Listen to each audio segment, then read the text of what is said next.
Still got my coffee cup here and everything.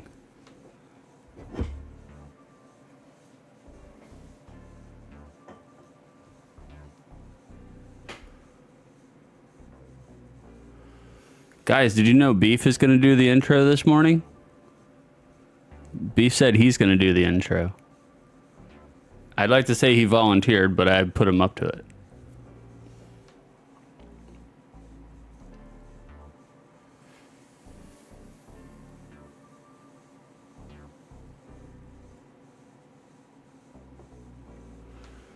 We gotta wait for the note to drop. Once it gets to that part in the song, we'll switch over.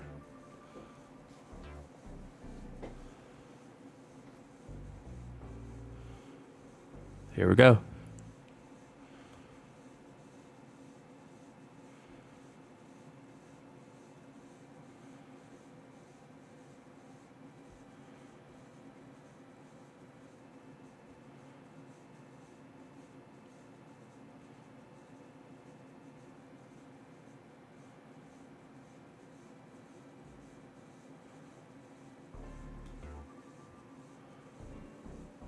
And you're live, pal.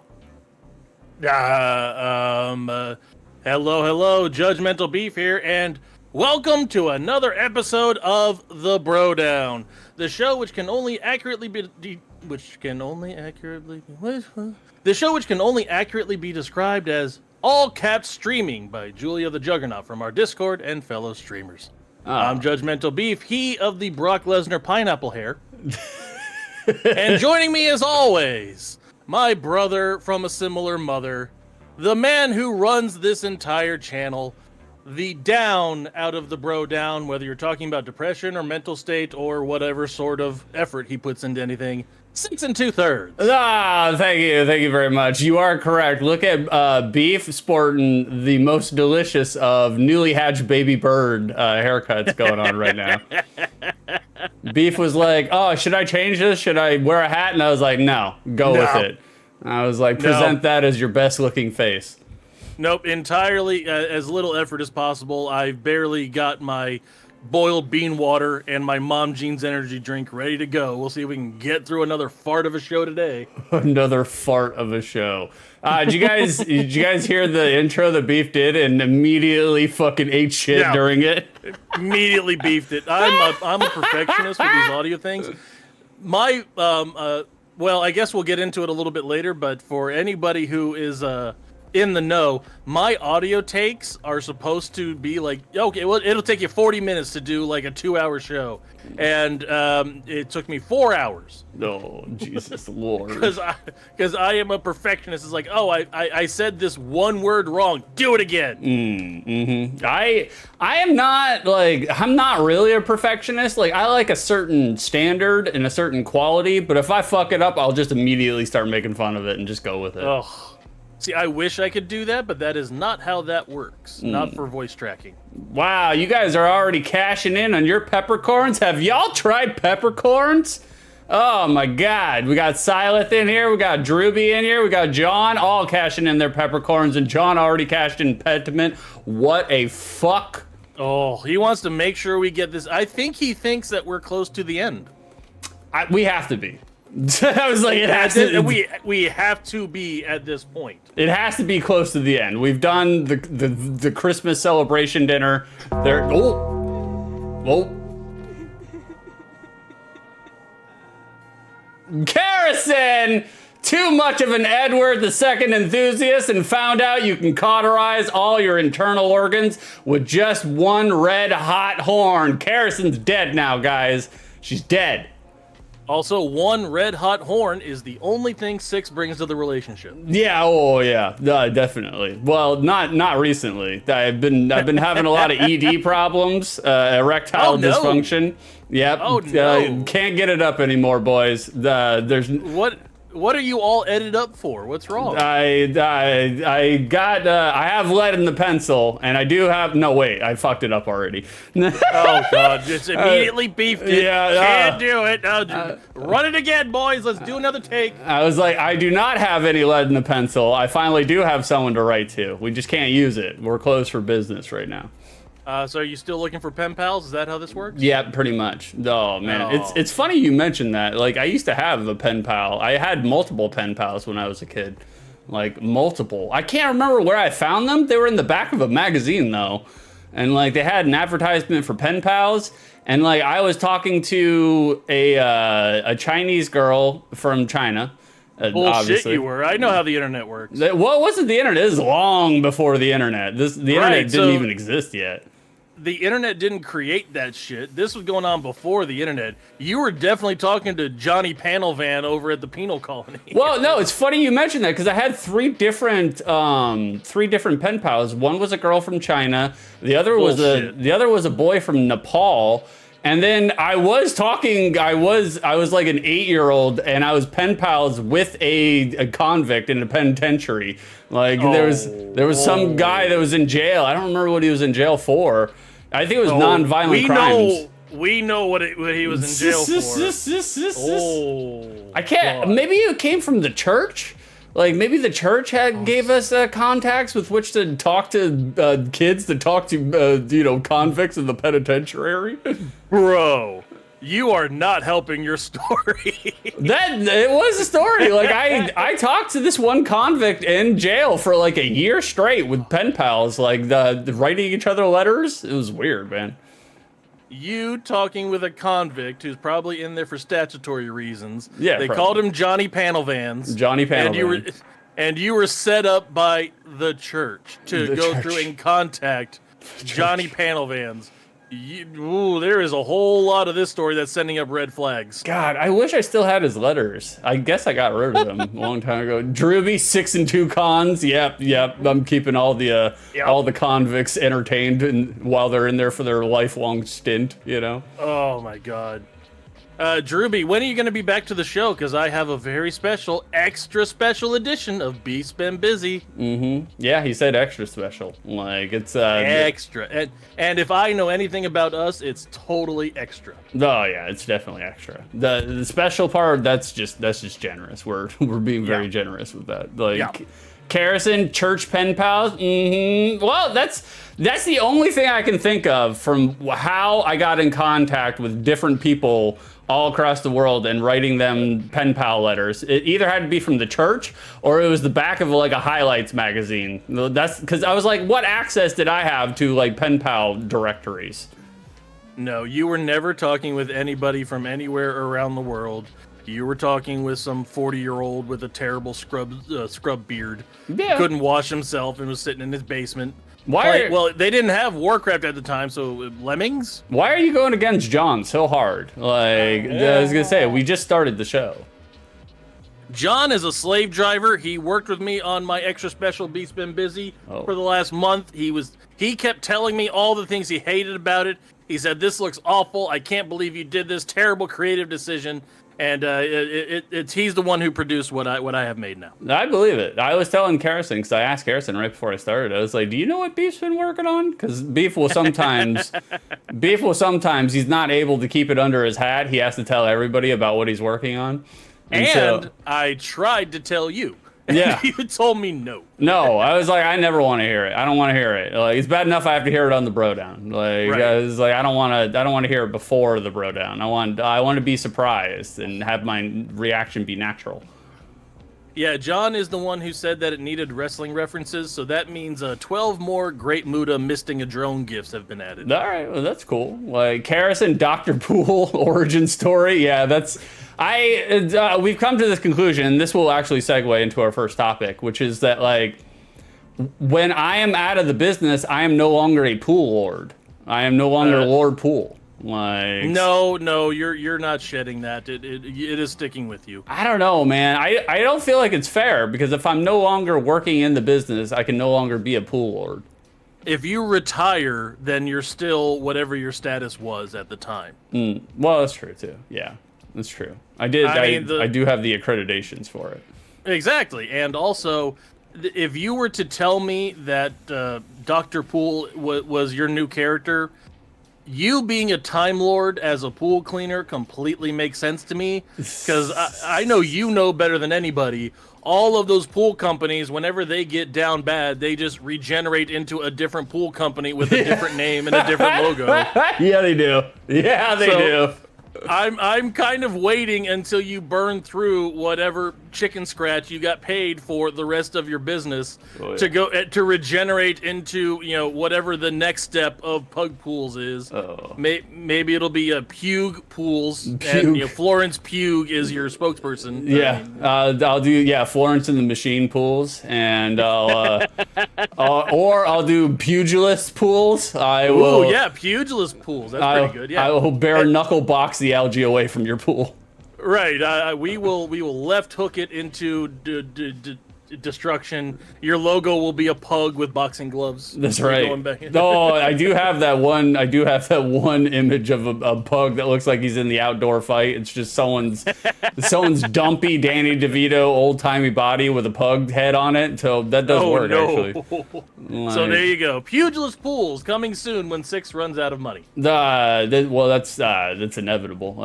John, it needed more wrestling references. I hope so, John. I hope so. Like more wrestling references, just to chase out the remainder of anybody who comes to watch the show. I have also got a Peppercorn Casino loaded up for Six. Very good. A little bit more lo-fi, but it's going to be a fun topic of conversation. We'll see how well Six remembers names. Oh God, not very well. It's hilarious because when I was talking to Beef before the show, he's like, I got a Peppercorn Casino this time around. It's more lo-fi, and I was like, what the fuck are you talking about? Every week is lo-fi. No, excuse you. The 2 wrestling move quizzes were very hi-fi for me because I made a graphic for them and I made a 3-minute video, which, by the way, 3-minute video, 4 hours of fucking work. Well, to be honest with you, it takes about 35 minutes to get through the segment, so I was like, that sounds about right. I mean, it's good. It's good if we need a time filler. That's what we've learned. What, you don't have fun doing the Peppercorn Casinos? No, I do. I love the Peppercorn Casino. Let's see here. Six's retirement party, someone needs to stand up and say plethora. It means a lot to him. Correct. Good job, John. Jonathan, we're already starting. You're already starting with the puns, John. Like, John, I don't know if the door contest is currently active, John. I mean, it is active. I mean, you can award him the door at any point in time, but it will not factor into the tally until we get that set up. All right, so you know what? I wasn't expecting this right away. I said to myself, whenever we hit double digits, I might just go ahead and drop in the Beast Been Busy, and we just went up to 10. Oh, so already? Wow. I mean, it is situationally accurate for it to be at the beginning of the show if you'd like us to jump into it, or I've already set you up to talk about your business. Where would you like to go? We can do it now. That's fine. Yeah. We'll change it up a little bit. We'll do, you want the Peppercorn Casino? No, Beast Been Busy. Oh, Beast Been Busy. Going. Okay, all right. Yeah. Let me hold on. Let me do some gadgets and twist some knobs and all that shit. Like, all right, we got a Beast Been Busy. Let me turn this off right here. We don't need it. Oh, I forgot to lock it anyways. Well, also, we're doing the Beast Been Busy so I can make sure that John is here for it so he can see the fruits of his efforts. Oh, okay. All right. Well, Beef's been busy. Check the Discord. Check your Discord, Six. All right, I'm checking my Discord. 1 month's worth of work. If you don't like it, I will rage quit the show.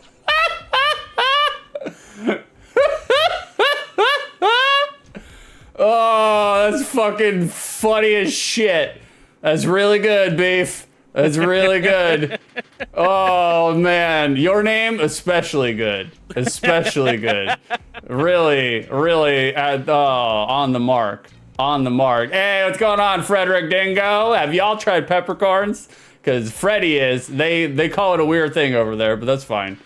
Yeah, if you ever want to try a peppercorn, guys, take it and apply it directly to your fanny. No, yeah, definitely. The spicy bum it. Like, okay, we got speaking of special and spicy, we have a Beef's Been Busy, a very special one. This is really good, guys. This is really good. This is exceptional. Beef did really good work here. Oh man, tremendous! You guys seeing this? This is actually really good, Beef. I actually do like this a lot. Like I was very happy with this one. Got alert because we got guests. We'll catch the VOD. Not a problem, Frederick. Good seeing you, buddy. Good seeing you. Is he gone? Is he gone? I can't. Prick. Can you believe that he beat the charges, Beef? I cannot believe. Even over there in the UK, I cannot believe he beat the fucking charges. Can't stand this son of a bitch. I mean, honestly, how can you say things about the dead queen? I mean, that's just bad. Yeah, for real. That's his own people, and he was still saying it about the queen. I cannot believe it. Rude. I mean, Rude. Prince Andrew, I understand. Yeah, that's okay. Like, but this BroDown Beef's been busy. We got Bam Bam Buffalo versus the Broccoli Gargoyle. Which is, you managed to Photoshop our heads very, very accurately. I feel like this is quite possibly the best headshot Photoshop you've ever done. Looks like my camera feed on your side is dead. Oh, it is. It's got me sitting still. It is. No, you with the over-the-shoulder, disconcerting look. I love that. Without a doubt. Guy is the most emo of Street Fighters, so it makes sense. Oh, yeah. I was happy because I originally was going to do Rufus versus Ken. Because, like, oh, these are the two body types that work out best. But then the first one that popped up was Rufus versus Guy. And it's like, oh, yeah, this works. We can make do with this. Look at you. You either got the Street Fighter 4 font or you got the Fruit Ninja font, one or the other. It's like, it's either Fruit Ninja or Street Fighter 4. It just says brush stroke something or other from the text generator that I found for free and use. Wow. So I do it that way. But yeah, no, I was very happy with how this came out. 1 month's worth of work. Yeah, so wow, that was an entire month? No, I'm joking. This is not the extra special BroDown, actually. Oh, it's not? The extra special Beast's Been Busy. Oh, this is only the aperitif. The aperitif. This is the amuse-bouche. The amuse-bouche. This is the amusing bush. Definitely on the bush side, for sure. Like, especially look at my hair. It's super bushy. But, like, in terms of an actual logo, I love this, though. Yeah, you enjoy. Okay, excellent. I was hoping you would like that because this next thing that I just made. Oh. This is the thing that I spent a month on, and it does involve that new logo. I'm happy you enjoy that. Yeah. If you don't like this, I may have to quit and renounce my brotherhood. Okay, well, that's fine. One less mouth to keep up with. Now you're talking my language. I like it. It's got stakes. You don't pay me. All right, 6, part 2. Oh, check your Discord. Beef's been busy. Oh, we got another one. What do we got here? Oh, what is this? Oh, is something to this? Wait, hold on. Okay, let me figure. This might be harder, Beef. This is not a file. Yes, this might be harder. It is a file. No, it's not. You may need to download it. All right, hold on. Let me download it. Okay. I don't know how I'm gonna play this though. You play it on Windows and you figure it out. Okay. All right. Hold on. This might take some finagling. Like, Beef probably should have told me that, this was not going to. I tried to fucking tell you what I was doing, and you went, no, surprise me. Yeah, well, yeah, surprise me. Surprise! But I thought it was going to be, a file, not or a picture, not a movie. It is a file. It's an MP4. Putting movies into an overlay, not the easiest thing in the world. So, capture a full screen and play it on there. Yeah, Erica, you're correct. That's what I'm gonna do. I'm gonna put it on the primary monitor and pop it up. All right, let me turn the lo-fi off. Turn the lo-fi off. Thank you, Erica, for teaching 6 how to stream. I appreciate you. Yeah, exactly, for sure. Not only teaching you how to stream, paying you to teach you how to stream. Oh, we lost Beast video feed for the 17th time today. Okay. That's okay. You're not going to need it. You're going to be playing this thing. There we go. We got it. We got your back. All right. Okay, Beast's been busy. He's got something new. We're going to pop up our primary monitor like so. Bada bing. Come over here. Do this, and then do this. All right, hold on. Do that, and then we'll full screen it. Okay. All right, here we go, guys. We're doing the Bobo edition of showing you what Beef made. All right. Pop this over there, and then that's over there, and come over here. Okay, good. We got it. All right, let's give it a shot. I'm just going to lay out until this is over. Immediately lost beef. Like, so, all right. Okay, you guys ready? Here we go. Beef's been busy. Let's see what Beef's got here. This looks good.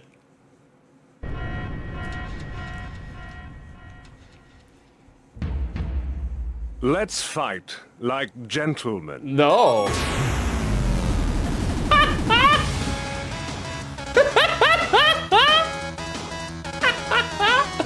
Wow, Beef. Wow. Chin doubles as a rake.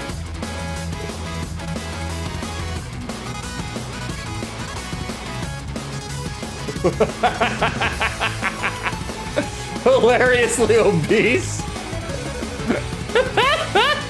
Wow, look at Beef. Look at Beef go, guys. Oh. It's showtime. Go for broke. Round one, fight. Oh, wow. There's still more. Tremendous, Beef. Tremendous. You know what? That is absolutely fantastic, Beef. I can implement that into the show, by the way. I can use that into the show. We now have a show open. We now have a show open. I was going to say, I can use that as a transition, no different than what I do with the secondary market. We can get you in there. Yeah, so there we have an intro. We have a title thing for the show.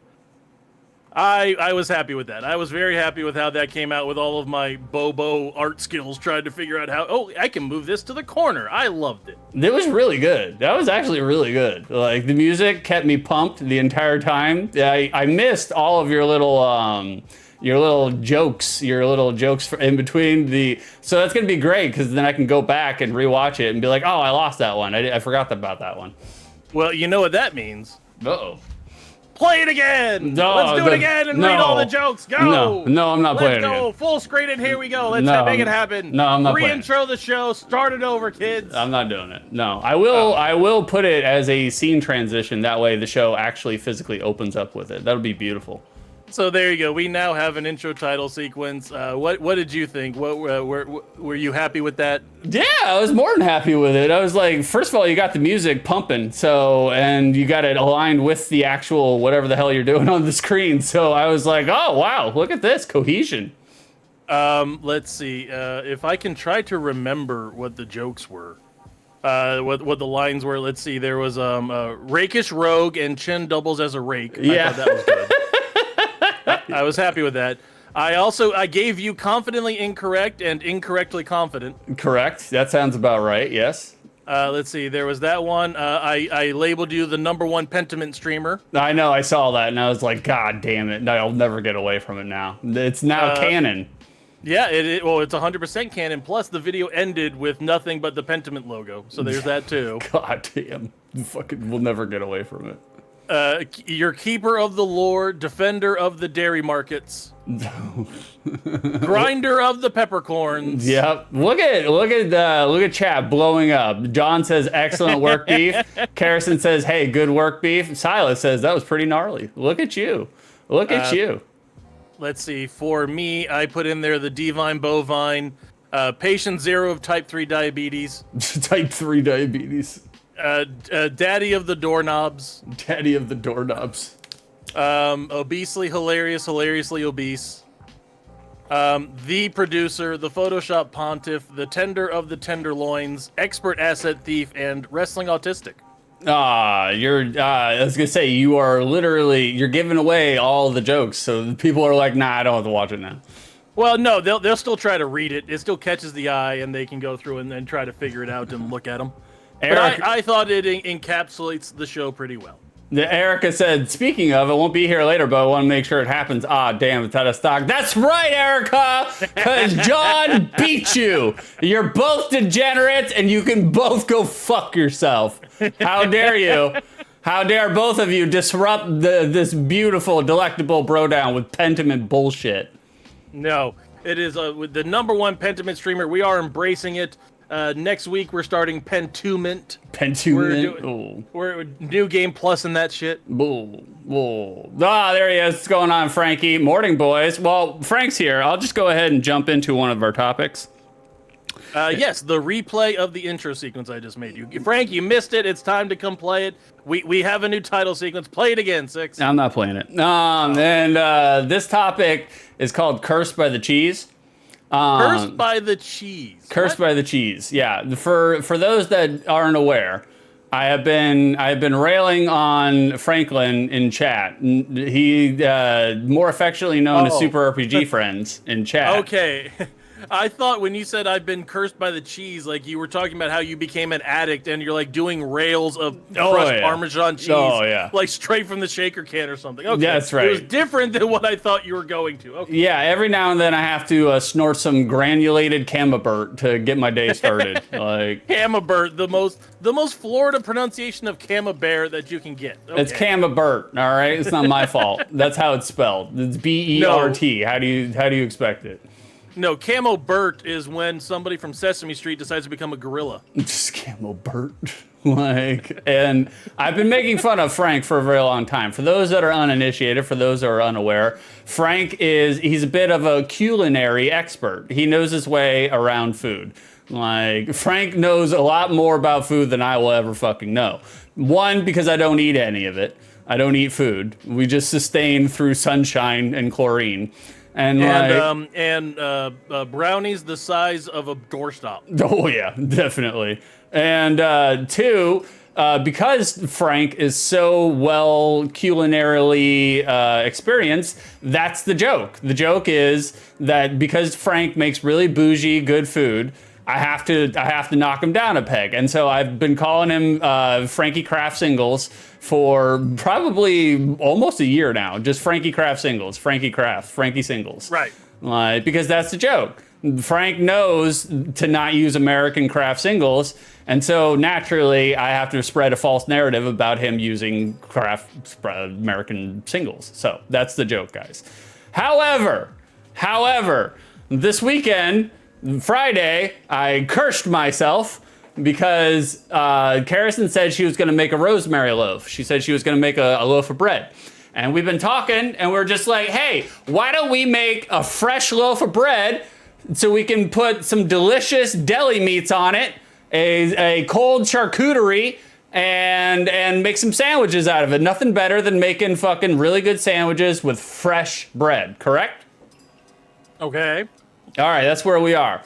So Friday, I was like, okay, you know what? I'm gonna get some Boar's Head London broil roast beef. Which, by the way, is roast beef like roast beef is just where they get it from the cow, right? It's where they get it. It's the slice they get on the cow, or is roast beef the actual like cut and design? Like what is roast beef? Okay, roast beef is the way it's prepared. It's Gotcha. roasted. Okay. Roast has nothing to do with the cut of the cow. I mean, seriously, dude. How do you not know this about beef? If there's anything you should know about, it's beef. I don't really eat a lot of meat, basically, like ever. Okay, so Frank says London broil. The London broil is another cut of roast beef in terms of cold cuts, and Erica says it's the way it's cooked. Okay, that makes sense then. Right. That's the way it's prepared. It's not necessarily a cut of the thing.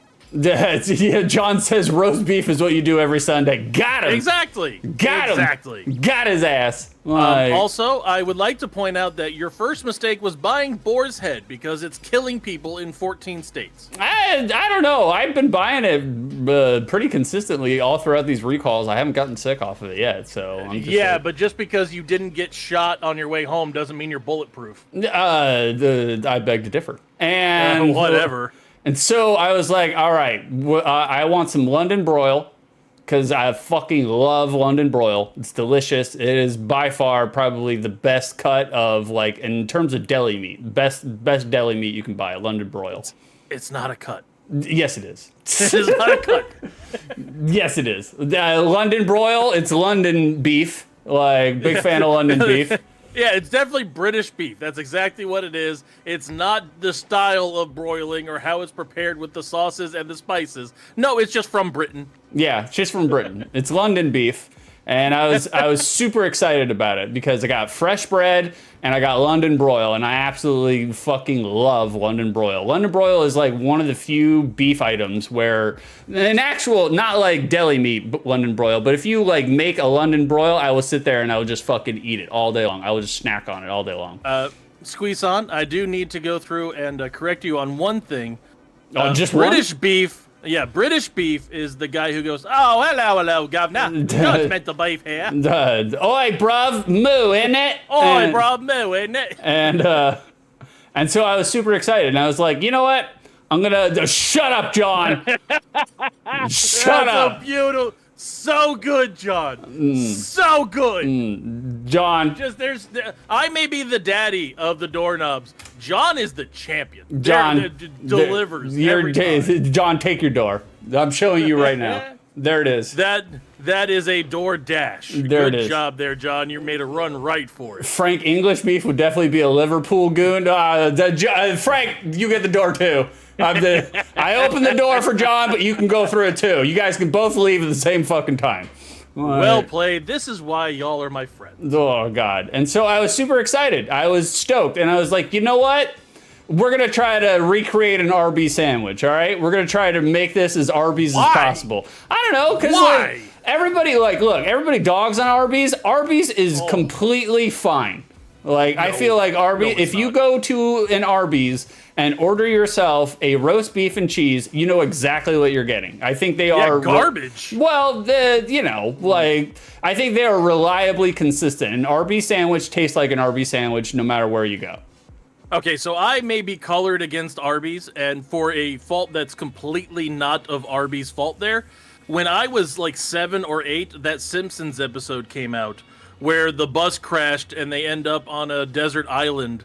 And one of the twin girls on the show that just keep annoying everybody, one of the twin girls sat around the fire and goes, "I'm so hungry, I could eat at Arby's." And it's like, that has stuck with me my entire life. And the only thing that's good at Arby's, they have a pretty good fried chicken sandwich. Their Reuben sandwiches are good. Their curly fries are good. And I do like an orange creamsicle shake or a Jamocha shake every now and then. Orange creamsicle shake. You are literally patient zero of type 3 diabetes. Dude, an orange Julius, an orange creamsicle shake, those are good. I like creamy oranges for some reason. I like creamy most things. You're weird, man. I'm starting to realize this about myself. Creamy sweet potatoes, creamy leaves, creamy oranges. Yeah, I'm into creamy, apparently. You're so weird. So I bought half a pound of London broil, and I was like, you know what?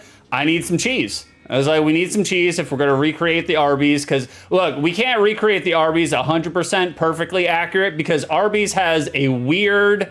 They have figured out some sort of science where they make all of their cheeses turn into an actual glaze. I don't know how they do it, but literally every sandwich I've had from Arby's, the cheese has turned into a glaze, and it's delicious. You can't recreate an Arby's 100% perfectly accurate. Yes, you can. Just find the nearest roadkill raccoon on your way home, and you're covered.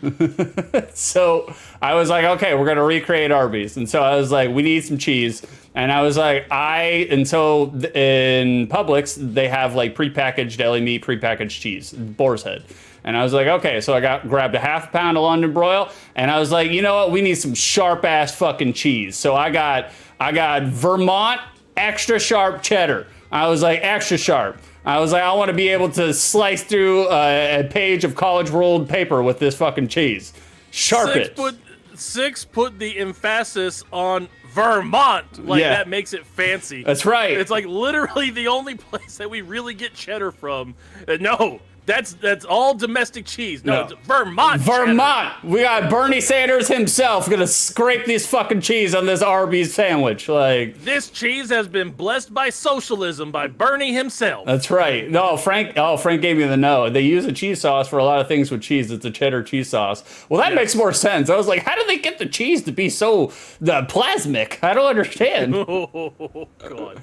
You're talking about cheese sauce. We made the Phillies for Super Bowl weekend, and do you know what sauce is used for a true legitimate Philly cheesesteak? No. melted cheese whiz. Ew. That's the sauce that you use for Ew. a legitimate cheesesteak. Ew. It's just like cheese whiz from the can, Get the melted in a fuck steam outta table here. with some. That's how you make a true Philly cheesesteak. No, well, true chili cheesesteak can go fuck itself because cheese whiz is fucking gross. A true chili feast-steak. Yeah, yeah, chili cheese phase. Get the fuck out of here, man. I'm going through my chili cheese phase right now, guys. I kind of am. Like now, Nick, who's my program director, one of my good friends from ESPN. He's actually from the South Jersey, Philly area. If you're North Jersey, you claim New York. You South Jersey, you claim Philly. Yeah. Because nobody wants to be in Jersey. Yeah, that's true. So he's from the Philly area. He said if you don't get down with the cheese whiz, you can use the provolone, but those are the only two choices for a legitimate cheesesteak. Frank's right. Provolone, I'll fuck with provolone on a chili cheese phase all day long, but I will not. On a chili feast steak. Yeah, I will not fuck with cheese whiz. It's so fucking garbage. Well, you don't put it straight from the can. You got to melt it first and let it get creamy and Velveetize a little bit. You know? No, I don't know, man. John says, I'm just glad Six didn't cut himself with that extra sharp cheese. Jonathan. Oh, let's see. Jonathan. You're going off the cliff there, John. You may have peaked for the show already, buddy. So, super excited, right? I was really looking forward to this because it's been a long time since I've had a London broil steak sandwich, you know? I was really excited, and I was like, girlfriend's going to knock it out of the park. She's got her bread sorcery. Like, she's doing great with the breads. Everything that she makes gets better and better. Describe this for me. What other toppings did you do? None. I was just gonna do steak or London broil, cheese, bread, and then some sort of sauce, and probably like a hot mustard. That's where I was gonna go. A hot honey mustard. A hot honey mustard? Man, I don't. It's a little questionable. I agree. Yeah. I agree. When it comes to hot mustard on London broil, it's not exactly like the best choice, but I like it. No, when you're doing a beef sandwich, you don't want to do mustard on beef on a hot sandwich. I mean that's more like a mayo thing, and or an aioli, something like that. But I mean mustard, I don't know, buddy. We did have an aioli, but I didn't like how it tasted in the sandwich. So anyways, this was Friday. Got everything ready. We're set to go for Saturday. Saturday, I've been working on selling the business all fucking week long. I was like, I'm taking Saturday for myself. I was like, I'm not doing a goddamn thing Saturday, and I didn't. Me and Karrison literally just hung around the house and got high as fuck. Like, God Lord, I got some edibles. That's got to be an interesting smell coming out of your weed closet. Is roast beef sandwiches, pot, and whatever sweat you two made together in it. Oh yeah, definitely. Extra yeast, all the yeast, especially from the bread machine. What does an Egyptian loaf taste like? I mean, no, we'll get Karrison in here. Karrison, tell us what an Egyptian loaf tastes like. Is it extra semolina? Is that what's in there? I mean, it's crocodile meat. Is that's what's added to it? Fava beans, and the sweat of the guilt of generations. The sweat of the guilt of generations, and so we were all ready, right? Saturday comes. Today's the day, boys. Today's the day to make this London broil sandwich. It's going to be fucking delicious. I even told Karrison in the morning when she woke up, hey, for dinner, we're going to do the London broil Arby sandwiches. And she's like, fuck yeah, let's do it. Fantastic. I literally woke her up and within 10 seconds was telling her about dinner plans. I was like, hey, we're oh, yeah, that's the romance right there. Yeah, folks. Stoked. Really. Oh, it's like they've been married for years. Really excited. Exactly excited. And so it's time. It's 4:30. It's time to start making the bread because it's going to take like 2.5 hours. So we'll eat at like 6:30. And this is why, by the way, this is why Six has ED. It's not because there's a problem with his dick. It's because his partner gets woken up to be talked about roast beef sandwiches and yeast problems. Yeah. She's just his still works. She ain't letting it happen. That's his ED. We don't have any yeast problems here. We got our bread machine figured out, and and so It's time. We start making the bread. The bread is in the bread. Well, I say we, but it's all Kerrison. I don't do any of the bread making. I just oversee and like I do. Yeah. I'm the man. You're the woman, baby. Get in there and make me some bread. Yeah, I just sit there and supervise. I'm just like, is there enough salt in there? You need some more rosemary. We need some more garlic. How stereotypically Florida can you be? I'm the man. I make the money. I buy the weed. Let's get high. You go in there and make me a sandwich, woman. It's a fair trade. I think it's a fair trade. No rent. Don't have to pay groceries. You just have to listen to your Siggo tell you how to make an Arby sandwich. Siggo, activate! Yeah, Siggo, activate. Like, John's right. Making a dinner decision is the hardest thing to do every week. It is. Yes, it really is. And especially because Mrs. Beef is the one who does all the meal planning. She's actually on her way to Sam's Club right now to buy a week's worth of food. Yep, that's how you do it. Like, and so most of the time, majority of the time, if we don't want to cook, we're just like Amy Scrambler. Frozen Amy Scrambler, we're good to go. That's all we need. That's all we need. The joys of the grocery budget for being a friggin', just the two of you, in their 30s couple with no other mouths to feed, and barely eat chicken scratch themselves. What is y'all's grocery budget a month? I'm curious now. Usually whenever I go to the store, because first of all, I buy organic everything, so that's gonna jack up the price right off the bat. Like, I try to get organic everything as possible. Like, but typically it seems like $150 a week, like just for the two of us.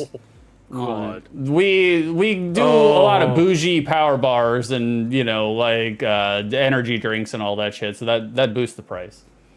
So between me, who is fat, and Mrs. Beef, who's curvy, and G.O. Beef, who is about to be 20-year-old muscle dude who's out there doing all the proteins and all the lifting and wants the protein shakes and the protein bars. I have two other growing children in the house. I have Mom Bison living with us, and we have two dogs. Our grocery bill is $700 a week. Holy shit! $700 a week we have to plan for. And I've been trying to get Mrs. Beef to cook like a normal person. But she always makes extra leftovers on everything. We make the high end of ingredients on everything because cooking is a hobby to her and it helps her relax from things. So it's like, okay, I'm not going to argue with you on it. You're making all this stuff. We will provide the money to go through and try. But feeding the six of us, and especially our older teenager college kid who's into working out now and biking all the time, whoa. With our grocery bill between all of us and the dogs, it takes a chunk out of our budget every month. That's like almost a quarter of our take-home pay goes to food. I cannot believe you are spending $700 a week. Dude, kids are expensive. $3,000 a month in just groceries? Yeah, I mean, we've gotten it a little bit lower, and we've actually canceled our Amazon subscription because A, fuck Bezos. And B, because you end up buying more shit that you don't think that you're not thinking about, but you think you need, and all of a sudden you're paying for it. Holy so we actually put some money away last month. God. But yeah, it's between $500 and $700 a week. Everybody in chat is literally recoiling in terror from your fucking grocery bill. Well, none of them have kids. Even with kids, you can feed them on the cheap. Like, well, that's the thing. Mrs. Beef refuses to feed them on the cheap. Our kids have never had SpaghettiOs. Well, that's understandable because I mean, there's a level of cheap and poverty. You know, you don't have to feed them like you're impoverished. But that is the prime market. If you're gonna feed them poverty food like SpaghettiOs or Chef Boyardee ravioli, where it's $1.50 a can, and that's entire dinner, you're done.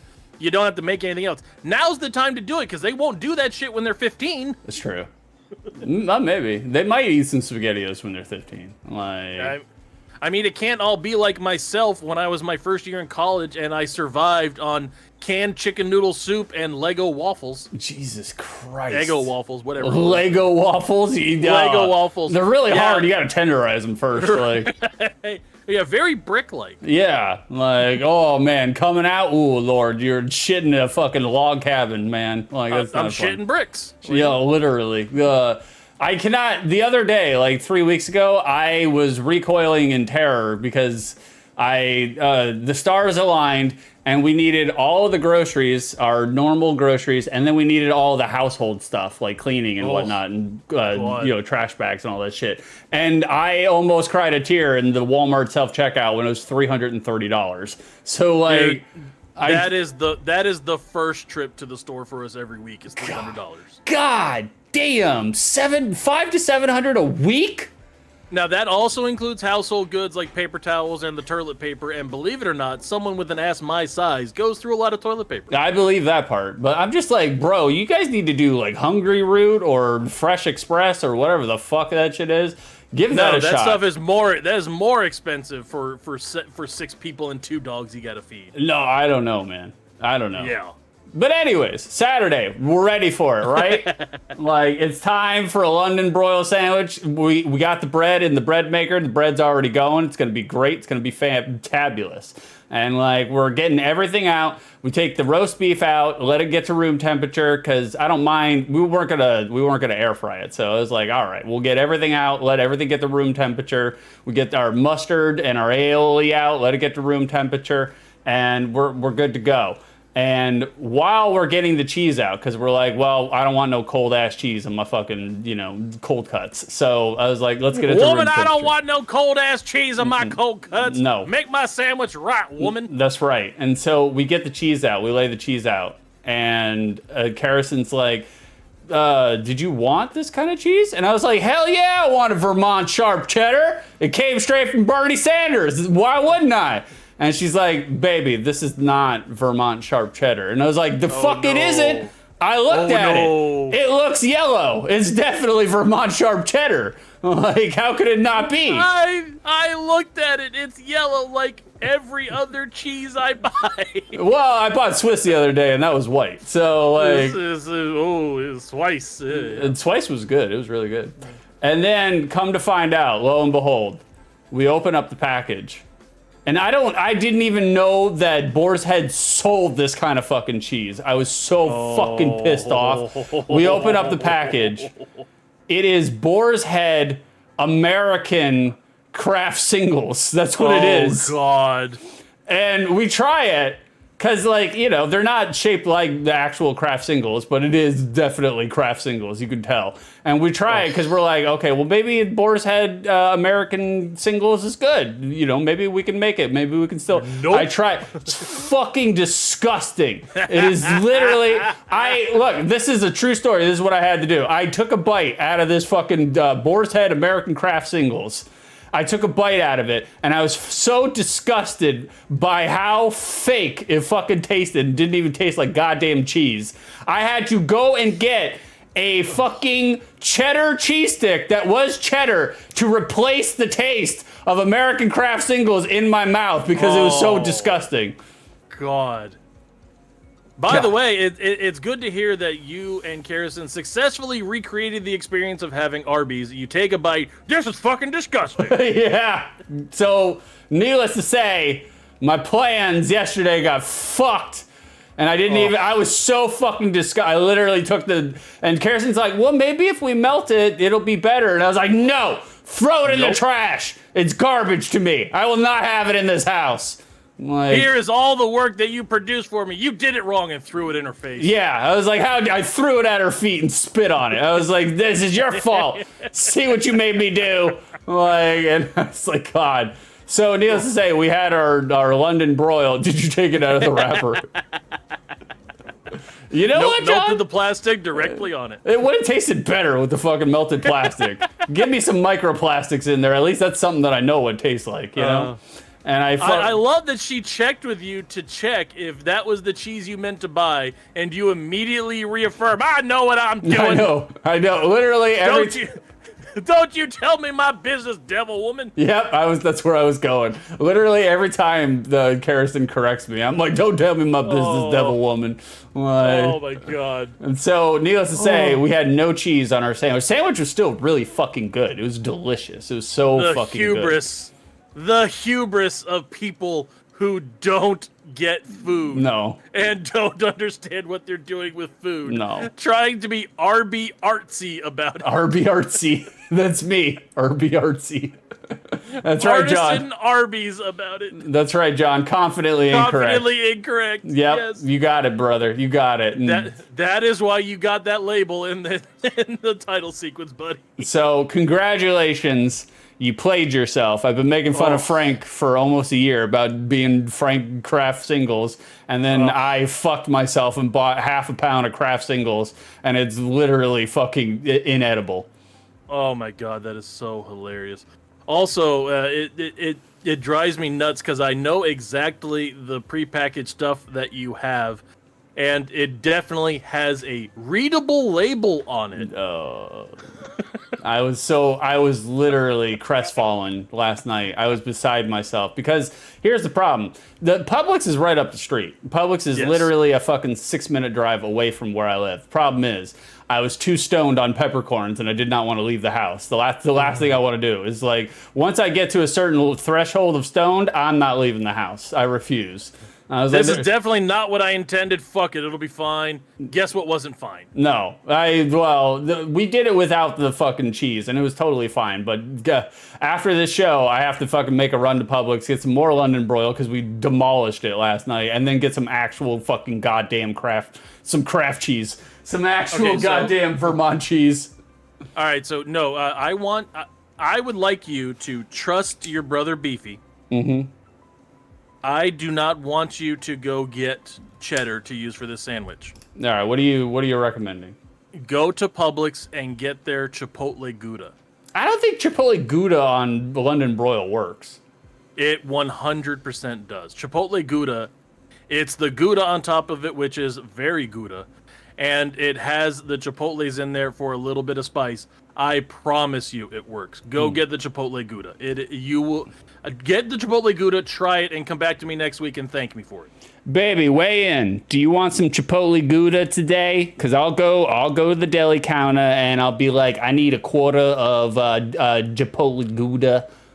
Carrison, don't use this opportunity to go white girl and be like, no spicy. No spicy. No spicy. Like, John, attempt to craft the perfect Arby sandwich failed. I see what you did there, John. I see what you did there. Frank, I think pepper cheese just tastes like pepper 90% of the time. I'm not into it. I do love Gouda, though. Like, yeah, the Gouda is good. The Gouda adds the extra taste. It's actually smoked Chipotle Gouda. And so it adds a little bit of the smoke taste, and then it's got the Chipotle peppers. It is the cheese I use for all of the sandwiches I get from Publix now. It is so good. I do like the Chipotle Gouda. The Chipotle Gouda is good. I've had it on some vegetarian sub sandwiches, and it does slap. And I hate smoked anything. Anything. Yeah. The only thing that I love smoked is the weed closet and the marijuana. Right, I was about to say your closet. That's it. And I don't actually eat them, you know. Like I just inhale the vapors. Like but I don't know, man. I don't know. The Frank 6 get the Boar's Head peppercorn sauce from the deli area where you get your London broil. That's a good idea actually, Frank. Ooh. Some peppercorn sauce on some London broil sounds really fucking good. So I need you to have a week where you just make beef recipes. like you and Carrison do oatmeal on toast, which you promised me you would do at one point. We have done it. We did do it. I think it was right at the beginning of our relationship, and we were just like, "What the fuck is beef doing?" It's so delicious. It's so good. The textures they meld so well. Oatmeal on toast. It wet grains on top of dry, crunchy grains. It's perfect. I don't know. Plus, you add in the butter and the brown sugar and all that stuff, the cinnamon. That's how you do it. You need to do a traditional Philly with the cheese whiz. They call it Wit Whiz. I'm not doing a fucking chili cheesesteak with fucking cheese. Traditional Philly cheesesteak with the whiz. I'm not doing cheese whiz. Get the fuck out of here. Frankie's already said that he makes the Wit Whiz. He makes the whiz cheesesteaks, and he is swearing by it. You should know the two of us are much more foodie than you are. Look at us. I don't know. You guys are just less selective about your options. That's all. And you need to do the Chipotle Gouda on a sandwich. So you need to have, and I'll send you my famous lasagna recipe with 2 pounds of cheese in it. Oh no, that is a common joke around here with Beef's lasagna. His lasagna is literally 14 pounds. Like it is also fucking delicious. That's what it is. It's got 3 pounds of meat, 2 pounds of cheese, probably like a pound of pasta in there, some fresh made sauce to go with it and to reduce. It's chunky and rustic and delicious and great. And if you really want to fatten it up, throw in slices of pepperoni on there too. Oh, it's good. Frank's saying it's marked, the pepper sauce is marked as Boar's Head Peppercorn Gourmets. And it's one of his favorite sauces. Do it for me. It won't disappoint. It's on brand with peppercorns. And look, a good peppercorns with any kind of beef, but you're talking my language. Like peppery beef all day long. Peppery beef. I'm all for spicy beef, like I've shown every single weekend. Yeah. Oh yeah, definitely. While I'll co-align with Carrison. We'll see what we're gonna do for the. We're gonna try the artsy Arby's sandwich again today. Yes, the artisan Arby's. You should dedefinitely do that. That's right. And get a can of Cheese Whiz while you're there. You just put it into a bowl and microwave it. Put a little extra cream. I'm not doing it. Speaking of artisans, Beef, you got a side gig on the weekends now, don't you? I do have a side gig. It's called Using a Month to Make a Title Sequence for 6. For no money. So basically what you're doing right now as your side gig, you're just doing it somewhere else. Yeah, I'm doing the exact same thing that I've been doing with you for free for someone else as well. Oh, okay. So there is that. Guys, if you ever have a hole in your life where you need the classic hits of the 60s, 70s, and 80s, look up oldschoolhitsvegas.com or get us on the Audiolus app at Old School Hits Vegas. Oh, I was going to say, you got a link here you can put in chat? No, I do not. All right. It is... No, guys, I used to work for ESPN Radio way back in the day for Chattanooga. My program director there is a guy named Nick Bonsanto. He's the South Jersey friend that I told you all about that claims Philly because nobody claims Jersey. He is the one, he just bought a online radio station. No. And he came around to me and said, hey, we don't have any advertising right now. We're trying to get this off the floor. Would you like to go through and do some weekend voice tracking for me and do the weekend shows? And I am voice track DJing for the Old School Hit Station. I'm using my stage name of Jesse Williams. And it will be on Saturdays and Sundays, 2 to 4 Pacific time, oldschoolhitsvegas.com or on the Audiolus app at Old School Hits Vegas. Nice. Look at that. He plugged his weekend AM terrestrial online fucking show. It is not AM. It is purely online and therefore more powerful than AM. Frank says broccoli gargoyle gets me every day. Good Lord. Yeah, I mean, it is a good name. I'm very happy with that. And I was happy I remembered it because I was running out of monikers to give 6 when I put it on that graphic. No, just give it 2 weeks. You'll find more. I'll think of some. Yeah. I was frozen in my tracks when you said that he purchased an online radio station. How do you purchase an online radio station? I'm glad you asked because you could do that yourself right now if you wanted to. You could buy space on the Audiolus app, and they will provide you all of the voice tracking software, and you've just got to steal music from somewhere, and he has stolen a lot of it. Well, I mean, it's all music from the 60s, 70s, and 80s, all your favorite classic throwbacks, and you know what? Those people are probably dead now, so who's going to sue about it? If you're going to steal something, steal it from people who are dead. That's all I'm saying. Yeah. What is it? Frankie Valli and the Four Seasons? No, there is a lot of Diana Ross or Smokey Robinson. We did play Steppenwolf the other day. There was some AC/DC Rolling Stones. Allegedly. I don't want to confirm anything. Allegedly. Yeah. Allegedly, there's the Rolling Stones in there.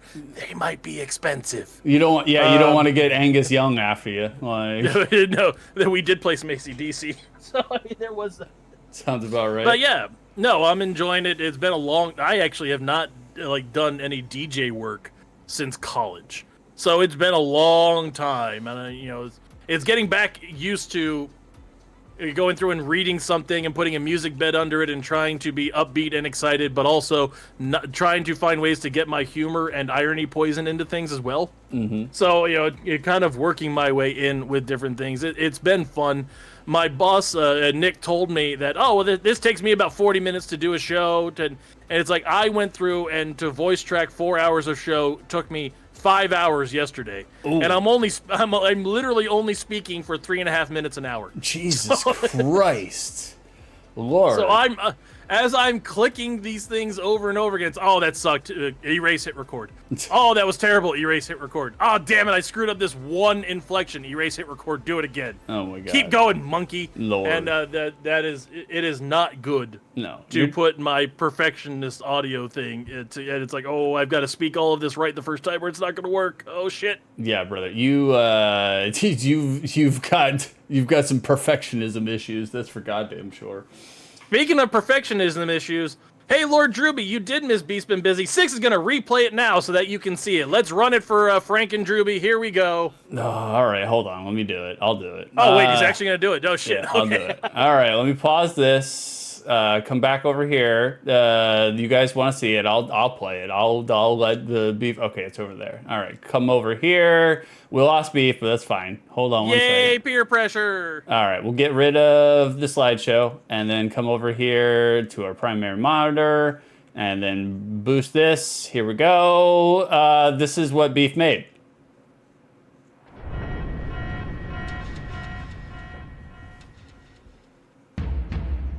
Let's fight like gentlemen.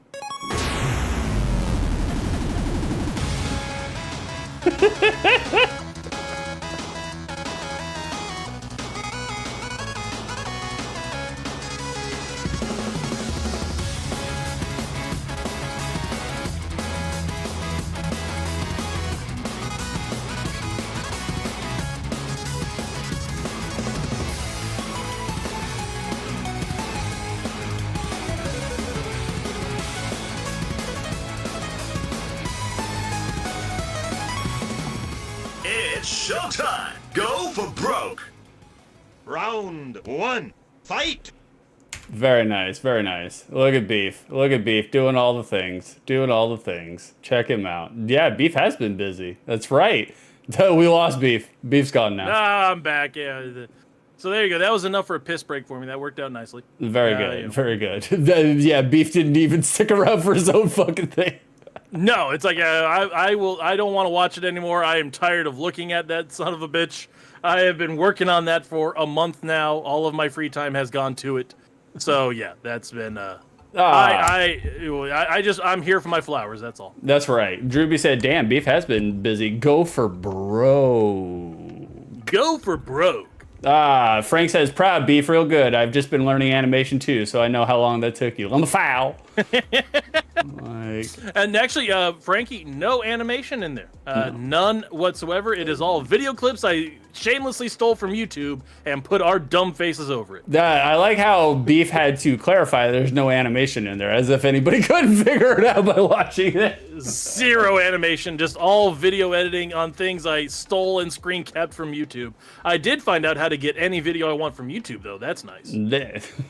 Harrison said gets better each time. What song did you play? What song did you use for that? I'm not sure that I want to say it, so we don't get copyright stricken from it, and I have to destroy it and redo it. No, I mean we'll catch a copyright strike regardless. It doesn't matter. But that's fine. No, that is So here is it's a banging song, isn't it? Yeah, it is a banging song.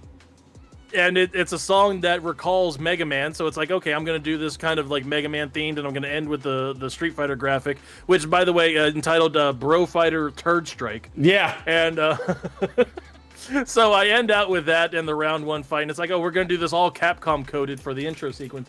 That song, even though it sounds very much like Mega Man, is for a wrestler named TJP from when he was in 2016's WWE. He was gone within like 18 months, but he was their first cruiserweight champion when they tried to bring that back.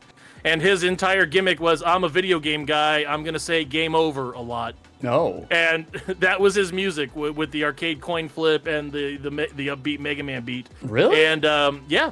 Wow. He's a great wrestler, zero charisma. Zero charisma. Active black hole of charisma. Appropriate for the show. Yeah, we are definitely getting more use out of his music than he did. Yeah. Oh my god. I mean, he hasn't been a thing in WWE for like 7 years now, so hopefully they won't care that I shamelessly stole and remixed their music for my own purposes. I don't know, man. They butchered the fuck out of our Jim Cornette retrospective, though. Wow. YouTube, WWE got on top of that shit. They were just like, no, none of this. I was like, all right. No, well. we definitely don't want anybody to know about Jim Cornette. No. No. Like. No, well, you know what's really funny is I looked at my Judgmental Beef YouTube account where I stored your quizzes for the Peppercorn Casino that I made, the wrestling move quiz. I got copyright stricken on those. Yeah. I'm using all Japanese clips and stuff from decades ago. Some YouTuber, who I probably did steal the video from, went through and copyright struck the stuff for Too Cold Scorpio. Wow. Too Cold I don't know if he's trying to claim that he owns the footage of Too Cold Scorpio doing the 450, but go fuck yourself, buddy. Yeah. That dude's in jail because he stabbed somebody protecting a gas station. You don't own it. Frank said Doan played Eye of the Tiger 2 Sundays ago on New Game Plus, and brother, I have never gotten an actual strike before, and we did. It was like 30 seconds of it for a joke. Some people do not fucking play. No, they don't. No.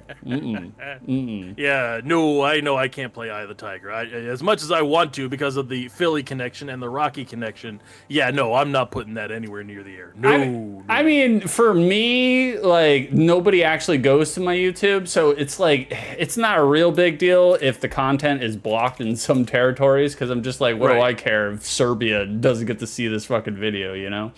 But, like, if there ever is a time in which I do start amping up the YouTube, which will be in the next, I don't know, couple of months, we're going to start using the YouTube a lot more. We're going to start doing some YouTube essays. It's going to be crazy. I am a little worried, because I'm just like, man... the only thing I can think of is, like, you start a Patreon and you put everything on Vimeo. Like, that's the only thing I can think of. Well, I mean, other than that, you can try to monetize YouTube, but that is very hard nowadays, apparently. Yeah, it's not and easy. Also, you don't want to censor your language, and they don't like monetizing and promoting anybody that swears anymore.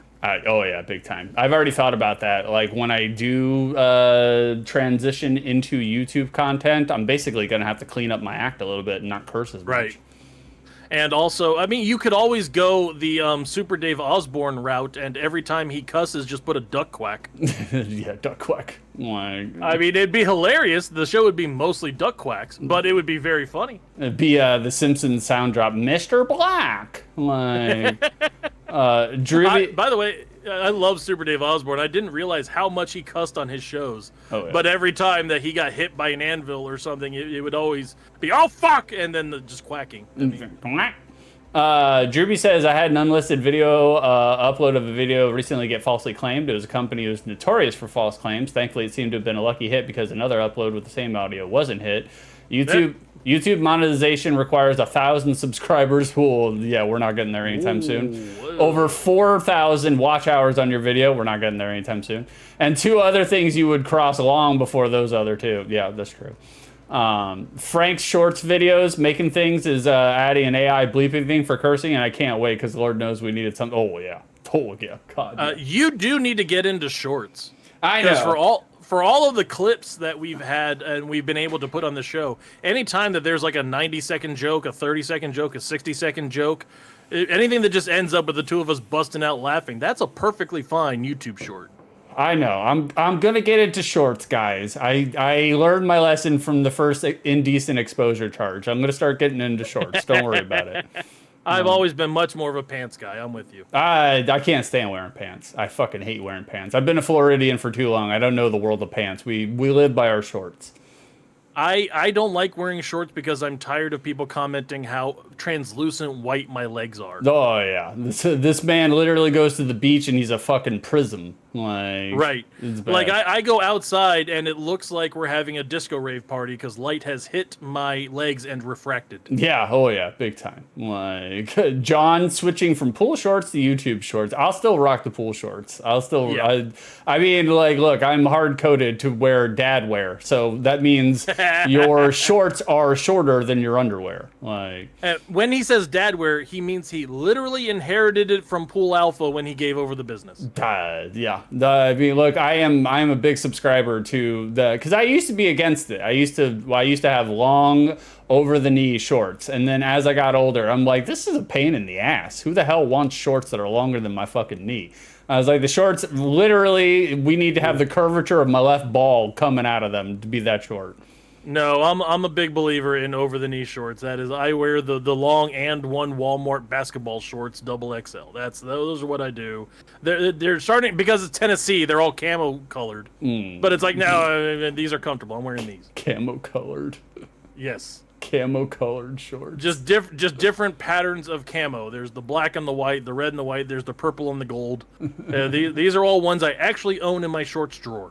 Drewby said, a YouTuber I'm solid with makes tons of shorts from his big videos, and they do well, but holy shit, the shorts audience is full of some dumb fucking people. Yes, That is one thing that I'm not really prepared for, because I don't know if you guys know, I'm a little sensitive sometimes. So, like, at the extent of completely cutting off my viewer base, like, I will just start banning and blocking people, so... Yeah, 6 does not suffer fools gladly. No. I put a lot of fucking time and effort and work into my shit. So anybody wants to say anything negative, I'm cutting you loose. I don't fucking need you. As a matter of fact, I can confirm the only thing 6 does suffer is crippling depression. It doesn't cripple. Like, it just gives me a limp, and I have to keep on moving. I have to rub some dirt in and get back to work. I'm just like, oh, God, man. Carrison said 6 has different color pool shorts for every day of the week. How dare you? How dare you reveal the secrets? I do. It's 100% correct. I have like 8 pairs of pool shorts. I have an extra just in case I shit myself on the route. It's true, but when they say different color pool shorts, it really means the little tinge of color around the circle of chlorine staining, and they're all just really white. Yeah. Oh yeah, definitely. Like Frank, he basically ignores vertical comments. Foul. It's nightmarish. Like, what are vertical comments? I don't know what that means. I think those are the comments that go on your on your shorts. Is just those, because they don't automatically pop up when you view the video. You have to click the button for them. Vertical comments. That's crazy. Yes. I'll never read any of my comments. I don't read them now. That is a good way to be. That is a good way to do it. I was like, I don't even read them now. Like, people sometimes comment on them. I'm like, who are you? Like, oh, you commented on this 4 months ago? My mistake. Whoops-a-doodle. The weird thing is that the main market of shorts nowadays is just taking 90-second to 3-minute clips of a TV show and just putting that out there like, oh, look what I did. Yeah. Pretty much. So that's how I've watched the entirety of the show, The Blacklist with James Spader, is through 3-minute YouTube shorts of people highlighting James Spader being awesome. Wow. I mean, there are people that watch entire movies through 2-minute reels on TikTok. I don't know how you put that together, but I don't either. But they do it. It does exist. I mean, I watched the new Super Mario Brothers animated movie on TikTok before I saw it anywhere else. Yep, exactly. In 2-minute bursts. It's like I watch a lot of house highlights on YouTube Shorts, and I don't know if this is what gets around the copyright or not, but they flip it horizontal so everything is mirrored. Wow. So house is on the other side of the way of the broadcast, and it's like, oh, does that actually do anything? Does it make it legal now? Is that how it works? Man, I think they dropped the ball. I think they can't do it now because they already did Capaldi, and Capaldi is like a bitter and jaded doctor. But Hugh Laurie would have been a fucking tremendous doctor. I 100% agree. I would have loved Hugh Laurie as the doctor. And also for a small amount of time, I think it was before Capaldi came in, they were talking about trying to get Idris Elba to be the doctor. And I thought that would have been a great take too. But yeah, Idris Elba would have been terrific. They don't have the money for him though. No, I think that's why they didn't go with it. But it would have been wonderful. Stringer Bell, he is commanding quite a chunk of change nowadays. Apparently, the ratings for Doctor Who through Disney Plus and on this last season release with Ncuti Gatwa, they weren't super happy about it, and there's talk that they might actually try to bring David Tennant back to do another season. Yeah, they're gonna have to. I mean, because they're trying to drum up that interest back into it, because it turns out America, with the way it's gone with their viewing, is tired of that woke shit. Apparently. Yeah, no, it's funny because like I haven't seen past Capaldi. I'm in the middle of the second season of Capaldi, and like Capaldi's been knocking it out of the park. I love Capaldi. I think he's great. I think he's a very good paradigm shift from Matt Smith. And I think it's really good. Like, However, from what Karrison says, where they go after this is not very good in terms of doctors. She said she won't even watch the female doctor. She hates females. She hates her own kind. But you know, that's like rude. like she said the female doctor is terrible. And she says she hasn't seen a lot of Shooty, but she said there's not really a lot there to lure her in. Yeah, I actually I thought Capaldi got better with the stuff he did. His early stuff was a little shaky. He was still finding himself. His second and third seasons with him as the Doctor, he really hit his stride on how he wanted to portray the character. The writing let him down at several points, but he himself was incredible. Frank, all right, folks, got to finish backing things up. Wish me luck. I'll see you on the other side. Crazy thing, I didn't even play Sekiro. Frank's doing an inside joke about Vicer. Vicer got so mad at playing Sekiro when he first started, he had to reformat his computer. I don't blame him. Honestly, I don't blame him. So what other bullshit were we going to try to tangent off of for this show? Mario Kart. Mario Kart. Now we're talking about, Karrison says they'll never stop bringing David Tennant back. Well, now that we're talking about David Tennant, let's talk about Mario Kart 8. Mario Kart, that's right. For those of you who didn't know, David Tennant is the voice of Luigi in Mario Kart 8. Correct. Yep. The angry glare Luigi. Perfect for David Tennant. And Capaldi's eyebrows are what they used to model Donkey Kong. Guys, right now, our house is under an affliction. We have an affliction in our house. In the Listerine layer, we're having a problem inside of our house. You've got cart fever? Is that what it is? Well, here, we do have cart fever. But right now, our house has been overtaken by an earworm that refuses to get out of our ear canals. Me and Karrison, it is the one time. Because, like, I've never heard Karrison sing. I've never heard Karrison like hum a bar. It's weird because she loves music and she's big into music, but I've never heard her sing a song. I've never heard her hum a bar of music until now. Because right now in the Listerine layer, our life is being overtaken by the character select music of Mario Kart 8, and I'm going to play it right now. I thought you were saying you heard her in the shower and you heard her going. No, that's a bad Egyptian joke.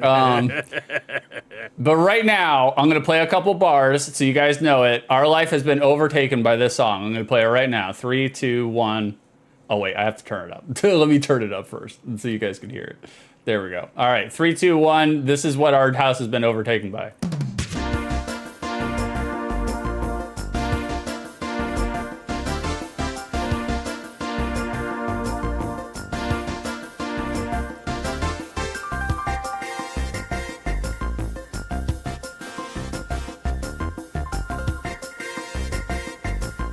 Oh, here we go. Here we're coming back to the hook.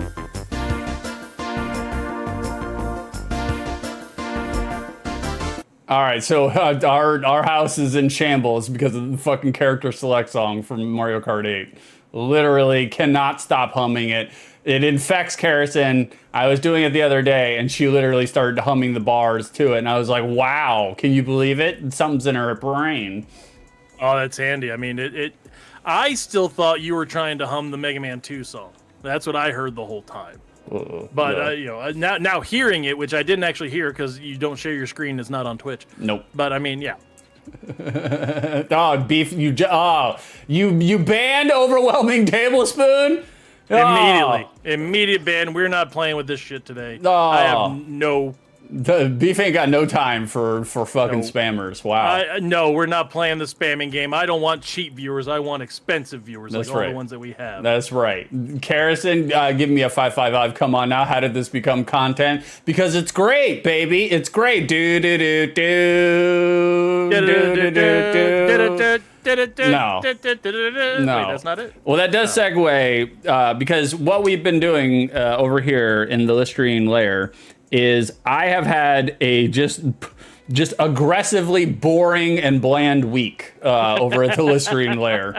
Like, Wait, How can you say it's an aggressively boring week? Didn't you get handed a fat bag? Not yet, but it's in the making. But all I've been doing for this entire week is waking up, going to work, doing my normal work, come home, work on billing because I have to get billing done. I have to as soon as the show is over. I literally have to go directly into billing and do billing all fucking day long. But then on top of that, get the company ready to sell it. And so I have been doing that basically as soon as I get home, take a shit and a shower separate, not at the same time. Like, oh, okay. That's what you do differently. Okay. Yeah, no. And I'm just like, literally, all I have been doing from the moment in which I get out of the shower until the moment I go to bed is either billing or getting the business ready for billing. And so, like, I have been nonstop bored out of my fucking skull every day and night this week. And we'll probably continue into this week as well, getting it all ready and getting it all sorted. However, sounds like you've been a pleasure to live with. No, I haven't really been upset or pissy about it. Like, I do vent about it every day because I'm just nonstop stressed. It's on my brain. Can't stop thinking about it. And so Karrison has literally had to hear me bitch about it every single day. But I keep it to myself in the sense that, like, just because I'm stressed and overwhelmed, I don't bleed it out on anybody else. Like, I just talk about it. I get done with it. I have a hard kombucha. I smoke some weed, and then I get back to it. Like, but see, I guess that's proof that you're actually growing up because I am only used to you putting it out on everybody else. Yeah, just like Dad used to do. Oh yeah, that sounds about right. Yeah, yeah. Well, I have come to the conclusion. Like, first of all, yes, is it a pain in my ass and does it take up a lot of my fucking time? Yes, 1000%. But it's like, I was willing to walk away from the business with no money, nothing. The reward is walking away from the business. But now that there's a potential to actually get several tens of thousands of dollars, potentially, I'm just several tens of dollars. Yeah, I'm just like, well, if it takes me a little bit of work and I got to grease the rails, I was like, look, I'll benefit greatly from doing this in the long term if I just do this. To the point where I'm just like, I can't believe Dad just walked away from his routes, didn't even try to sell them. I cannot believe that he did that. It fucking staggers me. All right, so wait, he had other routes that he had that he didn't pass to you? He just let you keep your route? Is that what it was? Yeah, I was working his routes in here locally, and he had 5 of his own routes that he worked. So basically, he had like 9 to 10 routes, and I kept 3 of them, and then I built those up into 5 routes. But he had his own 4 to 5 routes that he could have sold at any point in time. Well, and from what you got for it, it sounds like he was missing out on middle 6 figures. Yeah, on what he could have been. He could have easily made 6 figures, easily. Damn, dude. 6 is your VPN on? No, it's not. I don't have any. I don't have any slowdown on this side.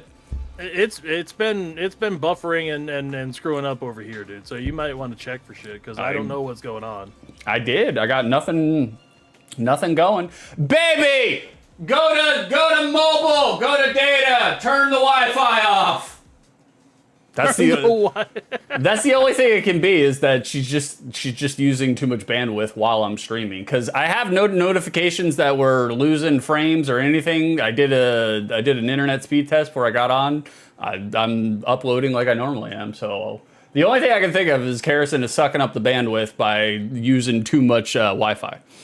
Well, I mean, we know that she can't sit here and watch the show, so she's got you playing in the background while she gets caught up on baking show while you're not around. Yeah, probably. There's a good chance. Like, I don't blame her. It's a BroDown. I told her she does not need to be physically active for the BroDown. Okay, because I thought it was mine that was screwing up, so I'm like turning off all of this shit, from my bar, trying to go through and get caught up. But no, it's just yours. Okay, good. It's not me. Gotcha. I don't think it's my side. Like I said, I'm not really doing anything that that would lag or dog the stream. So well, it's affecting multiple people. So it's not my side because I'm not hosting this shit. Right. Yeah. I'm only watching your stream and it's laggy as fuck. Well, get off the Wi-Fi. Make me a sandwich, woman. That's the only thing I can think of, other than starting the stream and restarting the stream. That's it. That's all I can do on my side. Like, I don't know. I don't know either. But and I mean, do you really want to do a second part of this one? I mean, come on, just Force it out. We'll just keep forcing this turd like we always do. No, I was gonna say we can close the stream now. That sounds good to me. I don't. It's like we did an hour and 20 minutes. Nobody's here. Like we'll get out. No, we got the Peppercorn Casino to do. We've got Pentiment to do. We owe the peoples. Do we? Yes. So basically, all week long, like even with all of the business billing, I'll turn over to the side and be like, Harrison, can you spare me a 20-minute Mario Kart 8 break? Because I just need a reprieve. I just need to cleanse my brain from all the business billing and all the business bullshit. Ooh. And she's like, yeah, sure, of course. And so like we'll get real high and then we'll play Mario Kart 8 for about 20 minutes or so. And then I'm like, okay, back to work. And how long does 20 minutes of Mario Kart 8 get you into? Like, what do you actually do? We can actually get a Grand Prix done. Right now we're in 150cc, and you can get a Grand Prix done in about 20 minutes. It's perfect pick up and play game. And does Karrison win, or is she like granny driving that shit? It's funny you say that, because like when Karrison first started, terrible. And consistently 6th place. However, in only about 3 or 4 days, now she's beating my ass in Mario Kart. So I'm just like, this is not good. And the computer gets really gnarly and nightmarish in 150cc. So are you? Is this another thing of Magic the Gathering Arena where you introduce someone to it who immediately starts to cyborg it and beat the shit out of you to the point where you never want to play again? Yeah, she's already looking up the best cart combinations and the best wheels and everything else. So she's figured it out. It's Teddy Buggy. It's Teddy Buggy and Birdo and or Yoshi. Dude, you're dating the gaming cyborg just because I'm not around anymore. You have replaced me, is what it is. Oh yeah, definitely. She's she can no longer deny any allegations that she's a gamer nerd. She's been playing Pokemon Platinum on my 3DS and has just been nonstop playing it all day long, looking up guides, having video guides play while she is playing. It's hilarious. Not only that, she's gotten into mobile games. She's turning into me. Yeah. Oh, yeah. She's into the mobile Pokemon TCG. Oh, it's shameful. The crack addiction, the crack in the packs, the crack addiction she has right now, reprehensible. There's no saving her. Dude, those dopamine hits are a thing, man. They really are. But who's your main in Mario Kart 8?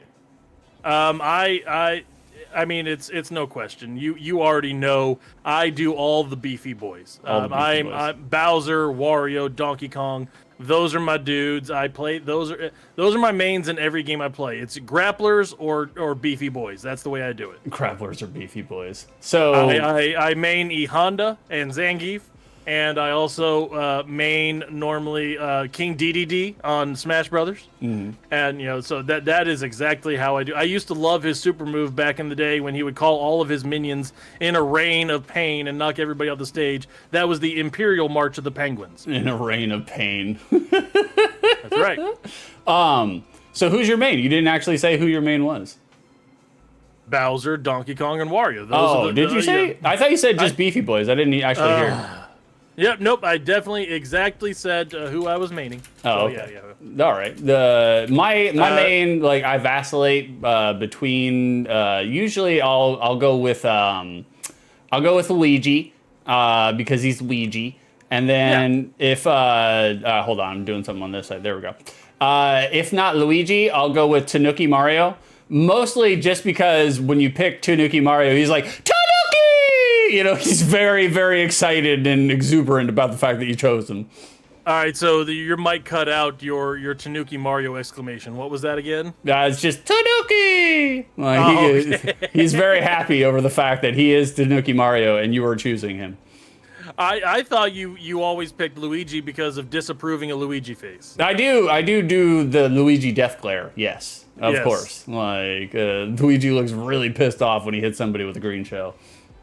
All right, Karrison, how bad is it? You're watching the stream. Are we still like super laggy right now? Is anything getting through? I don't know. So we'll see if Karrison responds, and if not, we'll have you reset things. Oh, we will. Yes. Well, the thing is, We got like, shit to do. We owe them. Well, the thing we'll do a is part like two. even when the stream is laggy, it's not laggy in the VOD. So you go back and you watch it, and nothing's lagging. So Oh, it's I not don't. laggy in the VOD. No, Okay. because there's been multiple times where people have been saying that we're lagging, and then I go back and I rewatch the VOD the next day, and it's not laggy whatsoever. So I don't know. All right, well there we go. Then that's I a don't thing, know. apparently. It's either Karrison is sucking up all the bandwidth, or it's just something with Twitch. Like, and Twitch has been dog's ass lately, so Gotcha. I don't know. If we have to, we'll fucking reset, I guess. Like, Well, do we just want to do our 2 games and call it a day? all right, hold on. Let me go ask Harrison if it's still lagging. If it is, I'll reset it, and then we'll go. We'll do the Peppercorn Casino. I and mean, Pentiment. yeah, I was about to say we could just do the casino. If it's laggy as shit, there's no point in doing Pentiment. We can hold on to it. I agree. No point. I agree. All right, hold on. Let me go ask her. I'll be right back. Beef, you can do whatever you want. I don't know. Yay! I can do, but I don't want to do anything. Well, let's see. I'm gonna be going to the casino tomorrow, guys. So if you never see my fat ass again, it's because I hit $1 Million Dragon Link, and that'll be enjoyable. We'll see if we can't do that. That's fun. I'm looking forward to playing slots. I haven't been able to gamble and throw away my money in a long time. Drewby, I hear you salivating at the ability to tell me off about spending my money. All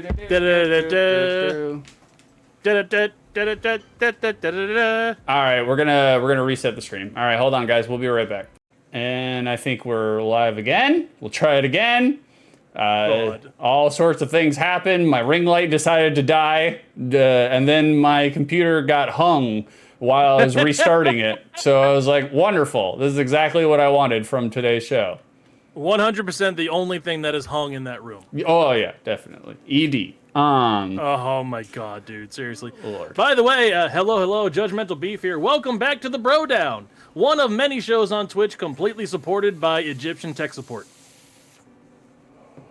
Oh yeah, like we just had a little mini argument here because Beef said Middle Eastern tech support, and then I corrected Beef and said no, she's actually North African, and then Karrison corrected me on her way out, and she's like, no, it's not. You're both wrong. I was like, okay. We're both wrong. Which one is it? It's got to be one or the other, right? I didn't know there was a third one in there. It's got to be one or the other. She said both are correct. Both are correct, and therefore we are both wrong. Yeah, that's how you do it. Like, God, Lord. So we had some technical difficulties, but we're back. They are not mutually exclusive. Oh, it says who? Says who? If you look at history, they are mutually exclusive. Like, let us Egypt-splain to you, the Egyptian, about your people and where you come from. Right, just like with the Kendrick Lamar Super Bowl, let us white man-splain it to you. Exactly. Like, John, we're back. John, are we are we back? Are we better now? I don't know. It's still a mystery. Oh, there was actually one last thing about the Super Bowl that I wanted to mention to you that I thought would not hit for you, but would hit for you. Okay. There was douchebag Trump was in attendance for the Super Bowl. Oh, he was like the first president to attend the Super Bowl in a while, right? Okay. And he was ostensibly rooting for the Chiefs because the Eagles don't accept his invitations to the White House. Because fuck that dude. Yeah, makes sense. Well, he left at the start of the third quarter when they got behind 5 scores. Of course. I was like, oh well, this has done this. They're not winning, so I'm bailing out, just like he does in real life. Yeah, gotta beat the crowd. Well, because he was there, the NFL changed something that they have been doing for 6 years now. Oh. An important message was taken off of the field. What do you think that was? Sex offenders are not allowed to watch in person. Close. Gotta I grab mean, you're them by not the far pussy. away. Like, Yeah, right? I don't know. I really don't know, actually. The NFL, ever since the George Floyd protest, has been putting the phrase "end racism" at the ends of their of the end zone. So at either end of the field, they would put the words "end racism." And for the first time in 6 years, because Trump was attending the Super Bowl, they took those phrases off the field. They knew. They knew. They knew. Yeah. They're like, oh, we don't have to pretend anymore. No. We're one step away from just taking the end part and putting an exclamation point at the end of it and just having it say racism. Yeah, pretty much. Yeah, they knew. They're not dumb. Like. Oh. So yeah, that was frustrating. It's like that don't hit. Oh, we have a president who attends games and they feel obliged to take away the phrase "end racism." Oh my God. And racism. Yeah, they can't have that. I hate the timeline we existed. Well, to be honest with you, even the NFL, like once they basically, what was it? What was the football guy's name that took us a kneel? Oh, Colin something or other. I can't remember his name. Yeah, it's been a minute. He hasn't been around because they've refused to hire him. Yeah, I was gonna say even when, because basically, like he taking a knee for the anthem, right? Yeah, he took a knee, and I was like, yeah, he should by all means. There's a lot of things going on in his world. He should make that statement. However, protest. The NFL, they were just devoutly against it from the beginning. But then once they saw that it was gaining traction, and then people were like, oh, okay, that's not a good thing to be against. The NFL were like, yeah, and racism, put it out on the fucking. We're still not going to play the actual footballer who has decided to highlight this and emphasize this, but we're going to throw it out there and say like, yeah, we're against it too. Yeah, because it's like, oh, well, you're doing it wrong. No, you're not allowed to peacefully protest. Okay, we'll violently protest. You can't do that either. Yeah, corporate pandering at its best. Like, oh my God, fucking hate it. Like, double pentiment redeem? No, John. Like, I don't even think we're gonna do one pentiment. Yeah, because if it's not reliable to play, to actually do the game and have it be on the air, why are we gonna do it? I mean, yeah, we could get through it. Wow, Carrison, you're on a 50 stream streak? Holy shit, girlfriend. God damn. That's a lot of streams. When you force her to be there. Yeah, that's true. Like, she is, I would say she's an unpaid intern, but I actually do pay her, so. And she's also the only one that keeps the show on the air. Yeah, no, for sure. So there's that. Vicer, late start today, huh? No, we did start at our normal time, but we had some technical difficulties. About 20 minutes, I had to restart the entire goddamn stream, so I don't know. Oh, wait, the show started. We didn't play the intro. Play the intro! Oh, Lord, I'm not playing the intro again. It's like, you're going to see it every Sunday, because I'm going to put it in the overlay, so it will be a transition, so we'll actually have an official transition for the BroDown now. All right, so there you go. The NFL being unwoke as Colin Kaepernick was the name of of that quarterback who was ostensibly very good, had been to a Super Bowl, and dared peacefully protest something. Yeah, exactly. And so the NFL were like, no, we can't have that. You're on the bench for 5 years.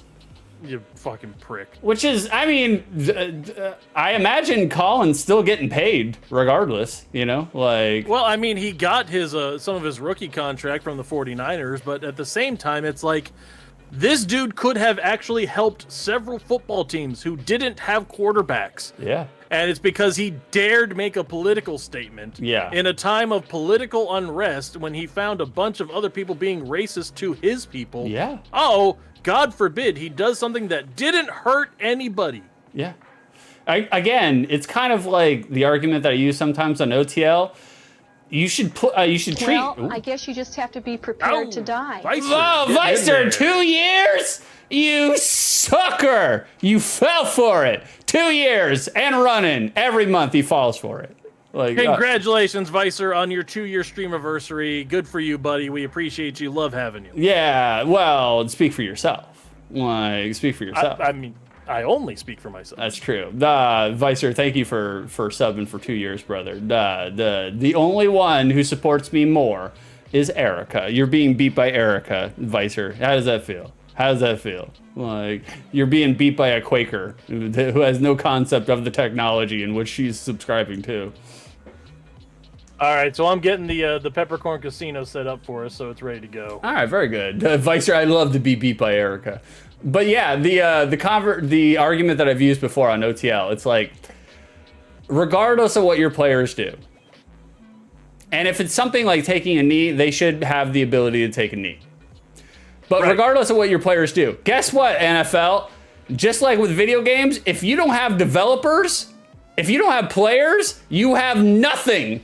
Like Right. you have nothing to show to the people. You can have a really slick product and have really good production values, but if you don't have the actual players, you ain't got shit. Nobody's watching. Right. People show up to watch the guy fling the football, not show up to watch Dave Tepper, drunk racist owner of the Carolina Panthers. Yeah, no, they don't. So guess what? If one of your players is making a peaceful and nonverbal protest, allow them. Like it was like, you know, and it was like, oh, we don't want to isolate or polarize our viewers. Who gives a shit? Fuck them. They're gonna watch anyways.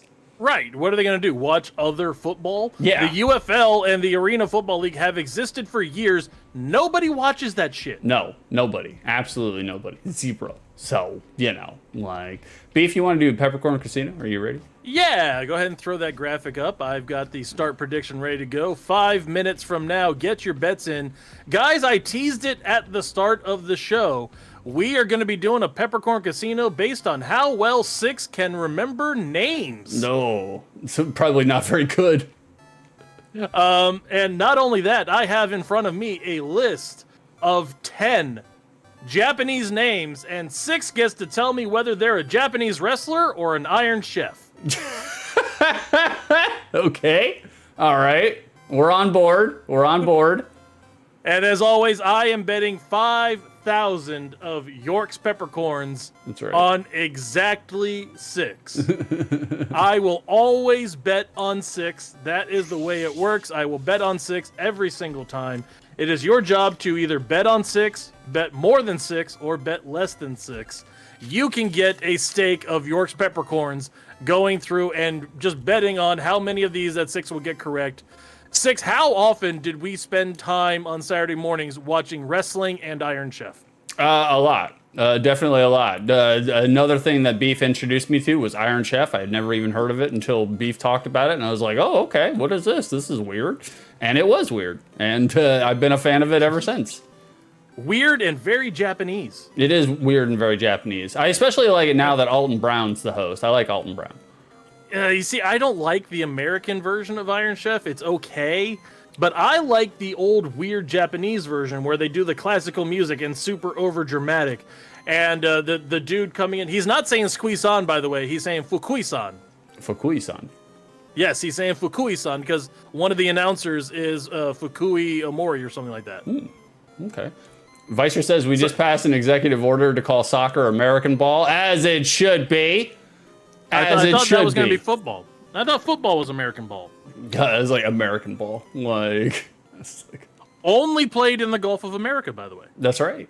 As it should be. Like, Have you gotten your maps updated yet? Have you downloaded the new version of your GPS that has the Gulf of America in it? No, I'm not paying attention to that shit. I got You bigger on fish to fry. Patreon, you fucking commie. What's wrong with I you? was gonna say, do you think the actual geography gives a shit what it's called? Like, I was like, I like how geography to you is a living being. yeah, no, it doesn't care. It does not care whatsoever. Zero cares. Like, Right. The only time I ever pay attention in the Gulf of Mexico is when there's a hurricane churning in it. Other than that, Right. I think very little of it.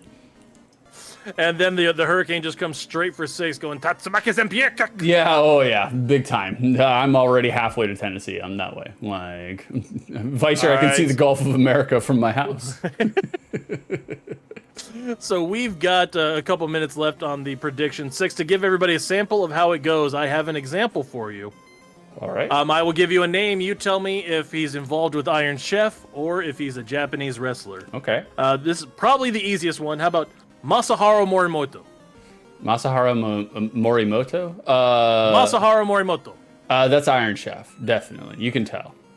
Very good. He was the 3rd Iron Chef Japanese. Very Thank good. you. Thank you. Very famous. After Iron Chef got going on Food Network, was also the head chef of Nobu in New York before he became an Iron Chef. So, Oh. yeah. Okay. Very good. Also had a light kayfabe feud with Bobby Flay because Bobby Flay dared stand on his countertop after getting done with his thing on Iron Chef and stood on his cutting board. Oh. And they had a small beef because he disrespected his tools, not like a real chef. Why did he stand on his fucking cutting board though? Because he was an American on a Japanese show and celebrating that he completed his 1 hour cooking challenge and jumped up on his counter to be Bobby Flay. Look at me. I did my cooking for an hour and stood on his cutting board and threw his shit. And Masamaro said, "Fuck you, American." No. Well, it's funny that you mention it because I've talked to my graphic artist, Tonio, about running a quesadilla food truck, by the way, guys. Yeah. By the way, subtle hint. Oh, nope, never mind. I wasn't typing. Subtle hint, guys. Subtle hint. You're gonna be starting a food truck called Queefa Dealers. Queef dealers. Queefa Dealers. No, and my graphic artist, who is a Mexican person of color, has told me that Bobby Flay is like the Jesus of Mexican cuisine. Like he is the only. Is he really? Yeah, he is the only white man that Mexicans will accept for Mexican cuisine. And I was like, I didn't know that, but now I do. Bobby Flay apparently makes really good fajitas. Fajitas, excuse me, it's fajitas. Fajitas, like Yeah, fajitas with an extra side of quizo and the salsa. Quizo. All right, what do you got here? Where you got it here, Beef? Let's do. All right, let's is do the prediction done? We got the 5 minutes in. Yep. I can't see it on my screen anymore. Yeah, right, people are in. They have cast their bets. All right, so this is not going to be easy for you because I didn't do like mainstream Japanese wrestler names, so it's not going to be easy for you to tell them apart. I don't think. None of them are easy for me, so it's like you're not going to get any Kenta Kobashis or Mitsuharu Misawas in here, buddy. Nerds. Like, All right, we're going to start with Takeshi Kaga. Takeshi Kaga. Takeshi Kaga. Okay. Is he involved with Iron Chef or is he a Japanese wrestler? I'm gonna say he's involved with Iron Chef. Kaga sounds like Iron Chef. That's correct. One for one. That is actually Chairman Kaga, the guy who runs the whole show, who does the Ana Cuisine. Yeah, I was gonna say it sounds familiar. Like I do remember. I mean, I don't remember the actual name, but it sounds familiar. Yes, Takeshi Kaga is the actual guy who invented kayfabe Kitchen Stadium. So Okay. All right. So there you go. One for one. Very good. We're doing great. How about Yoshinari Ogawa? Karrison, wait, the first one was a warm-up? Yeah, the first one was a warm-up. That was the actual first one. Yes, Masaharu Morimoto was a warm-up, yes. It's a warm-up, to stretch our brains. What was the one that you just said? Yoshinari Ogawa. Yoshinari Ogawa. Ogawa, I'm going to also say Iron Chef. Oh, no, he was a wrestler. Yoshinari Ogawa. He was the one who actually, at one point, defeated Mitsuharu Misawa for the Noah GHC Championship. Oh, I should have known that. And by the way, terrible wrestler, bad decision. Noah tanked from there. Oh, not so great. No, it was not so good. He was really not a great idea. Oh. But yeah, Yoshinari Ogawa was not. He was a wrestler, so you're 1 for 2. Okay, it had to happen. How about Chen Kenichi? Chen Kenichi. Chen Kenichi. Let's say Iron Chef. Chen Kenichi was Iron Chef Chinese. Very good. Yeah, the Kenichi gave it away. Yes, Iron Chef Chinese, Chen Kenichi, but also he was a Japanese man, so I mean the Kenichi, how was that give it away? Iron Or Chef do you just Chinese. remember the name? He wasn't Chinese, he was Japanese. I mean, No, I just laughed because you said Iron Chef Chinese. Yes, no, that's what he was. That was his title. He was Iron Chef Chinese. He was the one who did all the Chinese chefing. It was a blind shot in the dark. Very good. Yeah, it was a good play. Chinese edition. That's right. Yeah, That's Chinese edition, where they're not allowed to talk about the government. This current stream is Chinese edition. We bought it we bought it from a kiosk in the mall. All right, you're 2 for 3. You're doing pretty well so far. How about Yukio Hattori? Yukio Hattori. Vicer Plastic Egg Edition. Karrison, did Beef make flashcards for this? It sounds like it. No, I've got a Quizlet app. Close. I wrote it into my notes on my phone. That's how I do all my casino quizzes. Okay, Yoshinori, what? Nope, Yukio Hattori. The Yukio Hattori. Yukio Hattori. Hattori. I'm going to say Iron Chef again. He was the announcer for Iron Chef. There it Very is. good. There it is. Got this down cold, boys. Yukio Hattori, the lead announcer for Iron Chef, also the head of the Hattori School of Cooking. So he had his own University of Cooking. He knew his shit. He's the Alton Brown of the show. I was gonna say Hattori sounded familiar, but I was probably thinking of the Masamune, the Hanzo Hattori, from Kill Hanzo, Bill. yes, Hanzo Hattori. Yes, you're right. All right, you're 3 for 4, doing well, doing better than you normally do on these things. How about Masao Inoue? Masao Inoue. How do you spell? Masao Inoue. How do you spell the last name? Inoue. Okay, that's exactly what I thought it was. Are you like looking this shit up? No, I'm just getting Caesar's Palace music to put in the background. The Kerrison. I love the embedded trivia beef. Like, Right. Vicer Inoue is a fighter name. I'll take your word for it. Kerrison, 10 out of 10, make 6 pay for your groceries next week. Get the fuck out of here. We will be poor as shit if I have to take care of Beef's. Vicer, do you know Beef's weekly grocery budget is $700 weekly? It's between 500 and 700, but yeah, we got a big family. I mean, God damn, bro. It's so insane. I'm going to say Japanese wrestler. Inoue is a Japanese wrestler. correct. Masao Inoue is definitely a Japanese Puro star. You're doing very well with this. Thank you. You're what, 4 for 5? Yeah, 4 for 5. All right. Kerrison, send him the cheese you bought. Yeah, Beef, you want some Boar's Head American Craft singles? I will feed it to my children. Vicer, no wonder Beef is so healthy. Correct. I'm very healthy. Very healthy. Very, Look very at him. healthy. He's stout. Like, Next one up is Tamon Honda. Tamon Honda. Tamon Honda. Oh, I don't. He's not Edmund. No, he's not Edmund, and he also did not create the cars. Oh.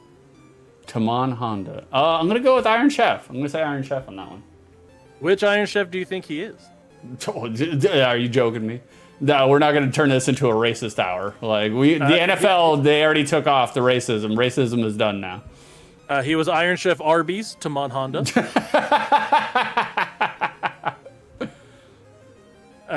No, you got it wrong. Tamon Honda was a wrestler. He was a Puro wrestler. No. He is actually he was a member of the Japanese Olympic judo team. Oh. And his big moves that he created were the rolling Olympic hells 0 through 7. He had 7 different variations of rolling Olympic hell. That's kind of weird. It would have been good if we actually had graphics for this. That would have been. It would have. However, I'm not stressing your computer any more than I need to. Yeah, Kerrison, Beef has to post his references in Discord if we lose again. Justice for York's peppercorns. I'll give you pictures for all of them. I mean, I understand. And cite your sources. Your bibliography page is looking kind of scant. Do your own research, tweebs. Tweebs. So you're 4 for 6 now. Very good. Frederick. Oh, good. I'm back in time to see 6 get stuff wrong. You are. You are. Frederick, I don't think anybody could do this right, man. I don't think anybody would know this. Freddy Dingo, what we're doing is I'm giving him a Japanese name. He has to tell me if it's a Japanese wrestler or from the original series of Iron Chef. And so far he's 4 for 6. He's not doing bad. Very, very specific. All right. Masahiko Kobe. Oh, Kobe. Like Kobe beef. Masahiko Kobe. I feel like this is a red herring, though. I feel like Beef threw that in there because he's like, oh, okay, I know Six is a redneck. He only knows Kobe and Wagyu beef. Like, Right. Which are the same, apparently. No, they're not the same. Oh, they're not the same? I thought they were the same. All right, so Kobe beef are cows specifically raised on Kobe Island. They are the only ones that can be called Kobe. Oh, I didn't know that. So, and anybody that uses the term Kobe beef, unless they came from Kobe Island, they are lying motherfuckers. Oh. Now, the same style of beef that doesn't come from Kobe, that's Wagyu. Oh, okay. I did not know that. Unless it comes from the Kobe region of Japan, it's sparkling beef. Sparkling beef? Like the Champagne region of France and whatever. Yeah. That's hilarious. I'm going to go Iron Chef. I feel like it's a red herring And I feel like Beef is doing a little. He's doing a little sneaky sneak. He's doing some reverse psychology on me. But I'm gonna say Iron Chef. Masahiko Kobe was Iron Chef Italian. There. Oh, Italian. Okay. Yes. Oh, Iron Chef Italian, Masahiko Kobe. He was the one that they added like 4 or 5 seasons into the series. He was the one that came up by himself. They had to special request Iron Chef Italian, and they had like a string violin quartet playing around him as he came up out of the ground. Wow. He was like the big deal of him. He also has the worst win record of all the Iron Chefs. Carrison, Beef knows all beefs. He does. He is well versed in the beefs. This is true. Very, very beef versed. Right. Vicer, sparkling beef is Beef's powered up form. Yes, that's my Super Saiyan form, is sparkling beef. You're right. Sparkling beef. Frederick, we call it fizzy beef over here. Carrison, yeah, his mega evolution. Oh, emphasis on mega. Like. Yep. And then John, Also, sparkling beef is a vamp beef. All right, hold on a second. I'm putting that into Photoshop prompts. Sparkling beef. Sparkling beef. There you go. And it's just going to be a fat Goku. And we'll do that. We can make that work. You are the Twilight vampire of streaming. Like Sparkling beef. Twilight vampire. I'll go with that. Got it. He nailed it. All right. You got your, what, 5 for 7? 5 for 7. 7. 5 for 7. Yeah. All right. All we need is one more. All right. Next up is... Thank you for adding that quote, Carrison. Takeo Omori. Takeo Omori. Omori is a wrestler. Well, thank you. Doff the cap. Takeo Omori is a wrestler. Yep. Very good. 6 for 8. You're doing well. I knew that one. We nailed it, boys.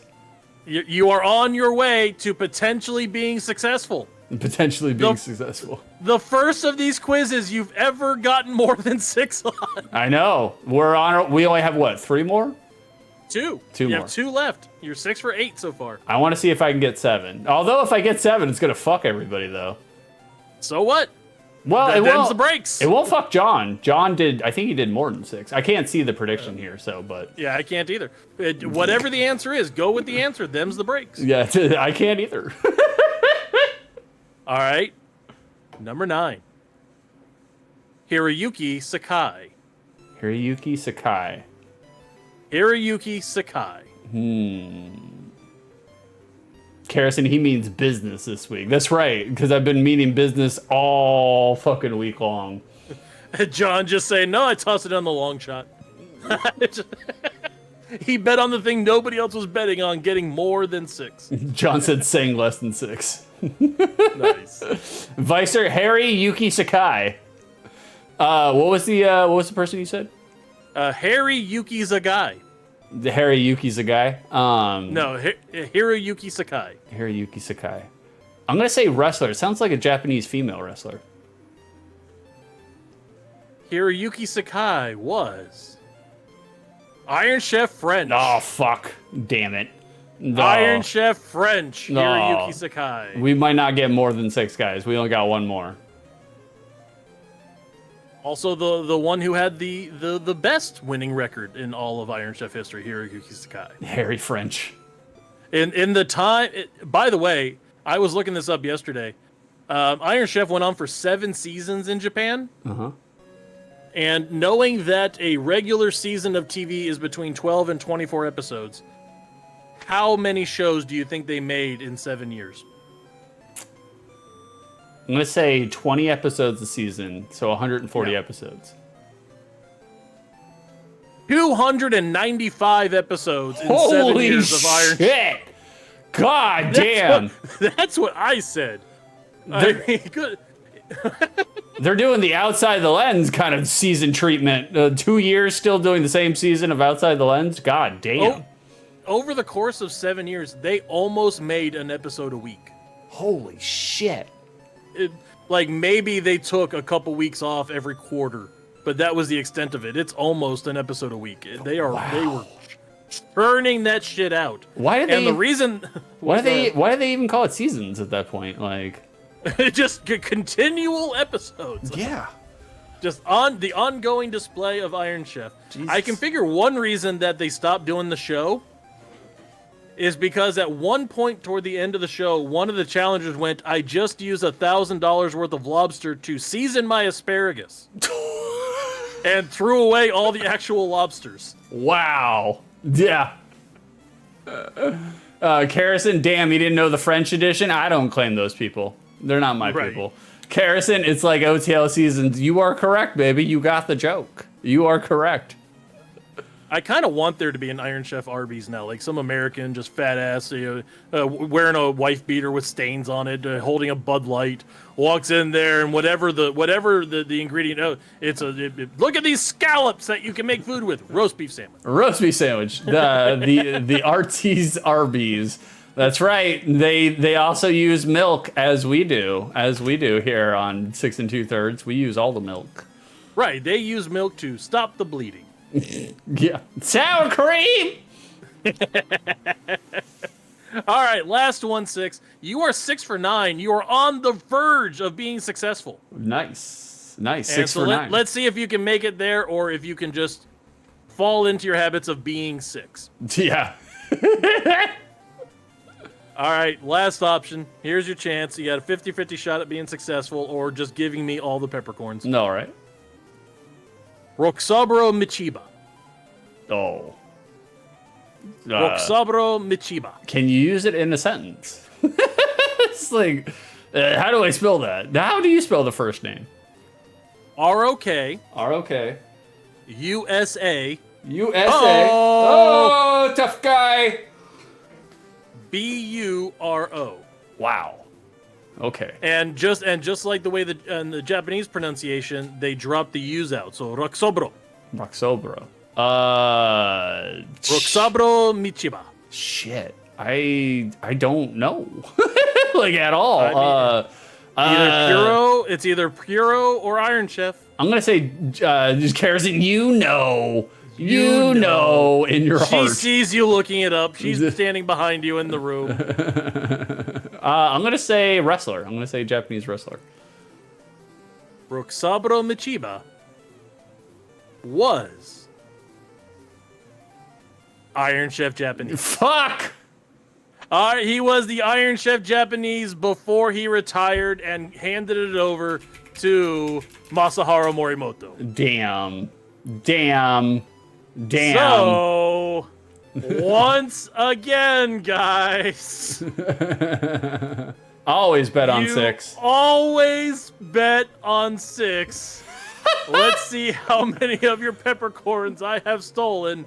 That's right. 9,633 peppercorns go to me. Oh Lord, they should literally just turn this segment into beef steals your peppercorns, because that's what it is.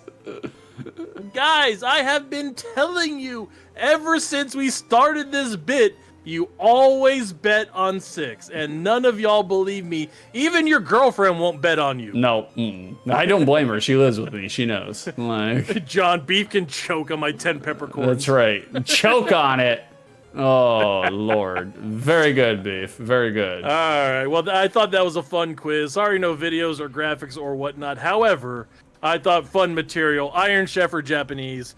6 doesn't know the difference. No. Nope. Or Iron Chef or Japanese wrestler, I guess. Still don't. I guarantee you, if you gave me those names again, I'd have a different set of answers for every single one. All right, from the top, Takeshi Kaga. I'm not doing it.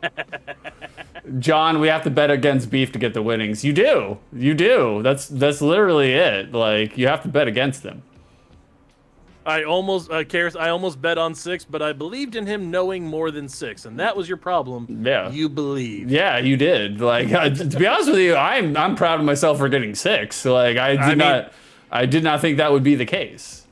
I mean, just as in most cases of 6 going through all of his other quizzes in life, C- goal, perfectly fine. Oh yeah, it's passing. That's all that matters. Like, right. that's how I do my business. That's how I do my love life. All right, like 3 pumps. Well, if it makes you feel any better, 6, I have stolen 10 redeems of Pentiment from John. Oh yeah, we both have. Guys, I don't think we're gonna do Pentiment today. I got too much shit to do. No, fire it up. Let's go Pentiment. We can do this. We're back on right now. Kerosene like, what? What? This is an outrage. All right, we'll roll a d20. We'll roll a d20 to see if we do Pentiment. I'll roll it on my phone. It's a luck roll. It's a luck roll. 1 through 10, we'll do Pentiment. The rest we will not.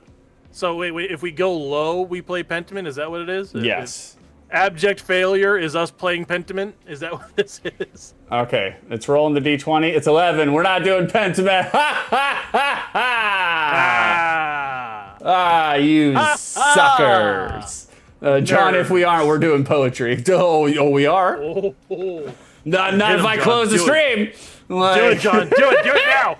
Nobody wants it, John. Nobody's watching. Like, technically, that would be the proper time in which to do it. Actually, we do have more people watching than we did when your garbage feed was killing you. John did it. He redeemed Poetry Slam. I have to do it.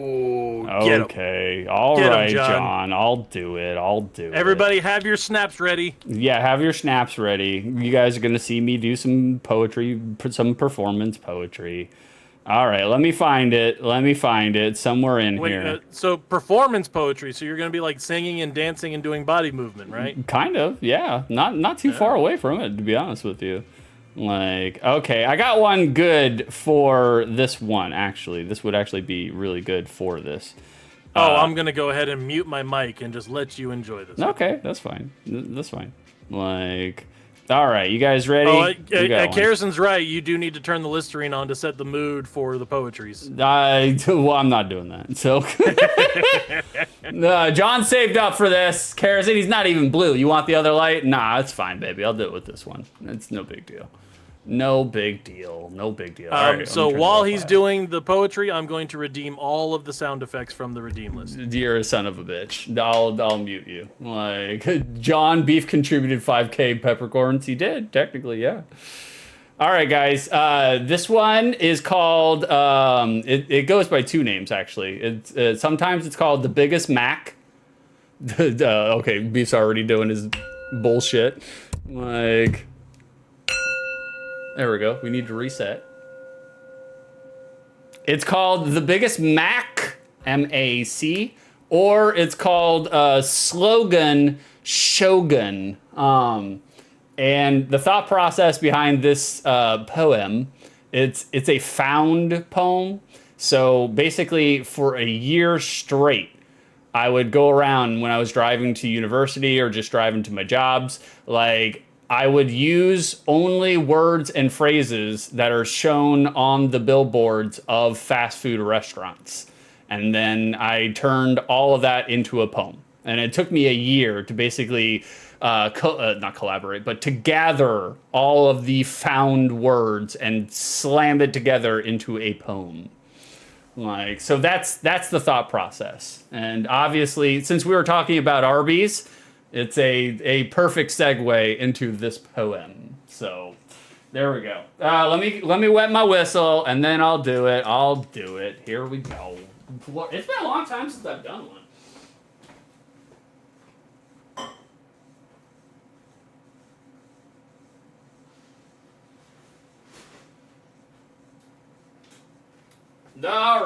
All right, we're doing it. Nice to get background. Well, of course, John. We gotta set the stage, you know? Gotta set the stage. All right, guys, let me wet my whistle. Wait, hold on. I haven't redeemed Hydrate yet. Too late. Too late. Too easy. All right, and you guys at home, Chet Manley wants to collaborate. Okay. Decline. Decline, Chet. Beef redeemed Cridge on tap. Lol. Wow. Yes, I want you to tailor this poem toward Harrison now. What's going on, Chet? I pressed the button. You did press the button. I don't know what it does. Well, Beef... Harrison, he wants to slam poetry with me. Yeah, Chet, you want to jump in on this?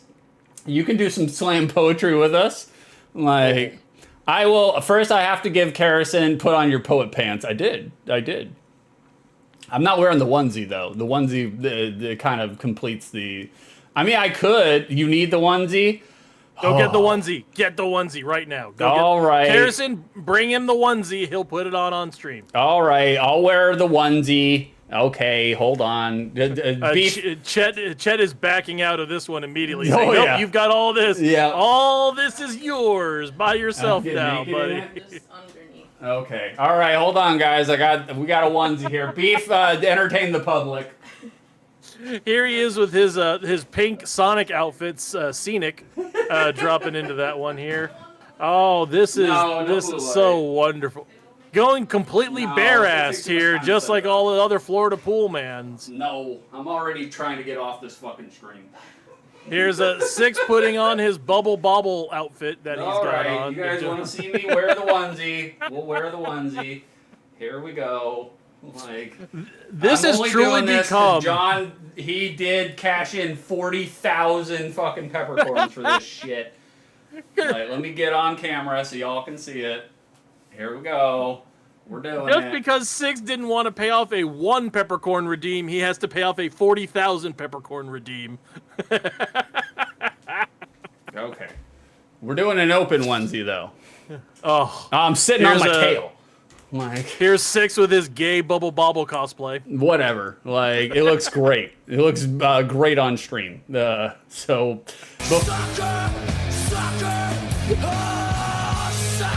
nah, Carrison, thank you for contributing 400 bits, you sucker.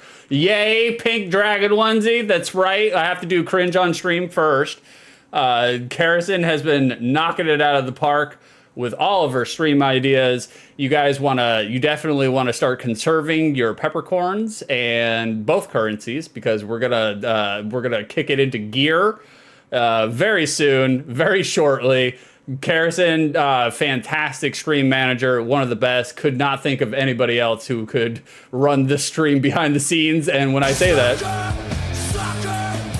Or could think of anybody else who John, thank you for contributing 500 bits to the Quesadilla food truck. You sucker. You fell for it. You fell for it. Rooked.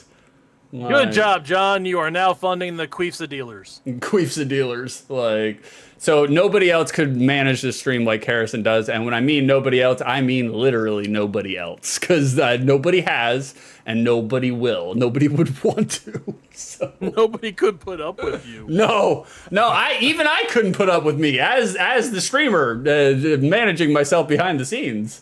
Oh, they didn't hear you off stream. I did in between the streams, and you were saying lots of really terrible things. Like, make it work, woman. Where's my sandwich? Yeah, where's my sandwich, woman? Like, I was like, get in there, make me some roast beef. Like, go take that ring light and heat up my roast beef for me. All right, you guys ready? I've filibustered enough. So here we go. It is so fucking hot inside of this thing right now. Like, okay. Yeah, you're wearing a sweater in Florida. What did you think would happen? Okay. You guys can join in, because there is a refrain that repeats itself. And so you guys will know, you'll get an idea of what to do. You guys ready? We've built it up. It's time to do it. Hey! Did you hear? McRib is back. McRib is back. Be royalty today. Be a king. You're the king. Where you're the boss. Where taste meets myth. Where you eat with greatness. Where value is king. Are you listening? Eat like a king, not a clown. You're no clown with the crown. McRib is back. McRib is back.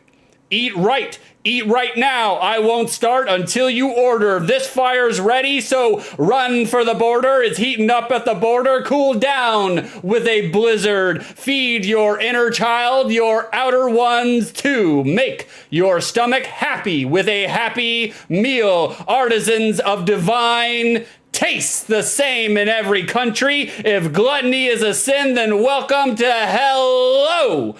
Hey, did you hear? McRib is back. McRib is back. What you want is what you get. Expect the best or nothing. BOGO, SOGO, get one, trans, fat, free. Aren't you hungry? Hot And on a roll, it's better here, where it's good to be square. Brown bag special, soft shell specialty. Come hungry, leave happy. Yo quiero, girl. Yo quiero. McRib is back. McRib is back. What are you eating today? Chase the flavors, an oasis of pleasure, the future of tradition, as nature teaches us. Eat and dream. Eat responsibly. Loosen up a little. We do it like you do it. Greasy and greasier. It's a thick burger, a $6 six burger, double stack value meal, super size, 2 for 1, 2 for 2, 5 for 5, a hard shell, hard sell. Do something different. Get the door, come back for more. McRib is back. McRib is back. You deserve a break today. Now that your tastes have grown up, do what you fancy. Have it your way. Have it my way. We are what you crave. What are you craving today? What aren't you craving today? All American beef with big flavors. It just tastes better. Hey, did you hear? McRib is back. McRib is back. Get your dollars worth. Quality is my recipe. Slicing up freshness, better ingredients, faster than light, always on time. Now open all night long. 24-hour early breakfast, late lunch, dine-in dinner, fourth meal. Let's meet. See you tomorrow. Making it great again and again. McRib is back. McRib is back. Do you believe in magic? Wake up with the king. Hot and juicy. Give a little nibble. All beef patty. 6-inch Mondo size quarter pounder. A tasty treat. It takes 2 hands to handle a Whopper. If it don't get all over the place, then it don't belong in your face. Special sauce. Do what tastes right. Eat it with your hands. It's finger licking good. Think outside the bun and eat fresh, girl.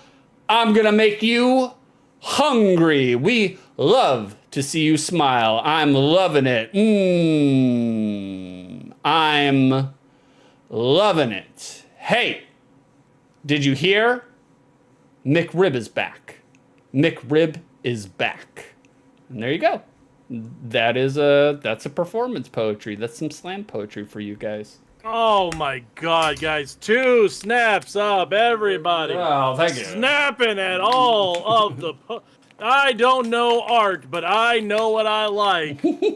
And you reminding me of all the fast food that I stop and eat every single week. Just wonderful. I mean, every single thing you mentioned has gone down my gullet. Yeah. And, you were on point. So good. Well, so good.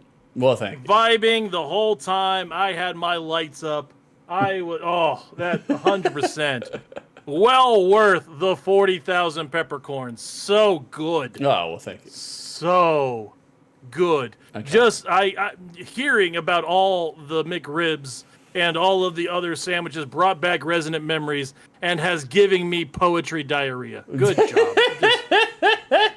Well, it worked. It worked. It's effective. It's super effective. I can, just hearing that poem made my diabetes react, and I need to take a shot. Yeah. Oh, yeah, definitely. Harrison, I love Beef's phone light support. Yeah, exactly.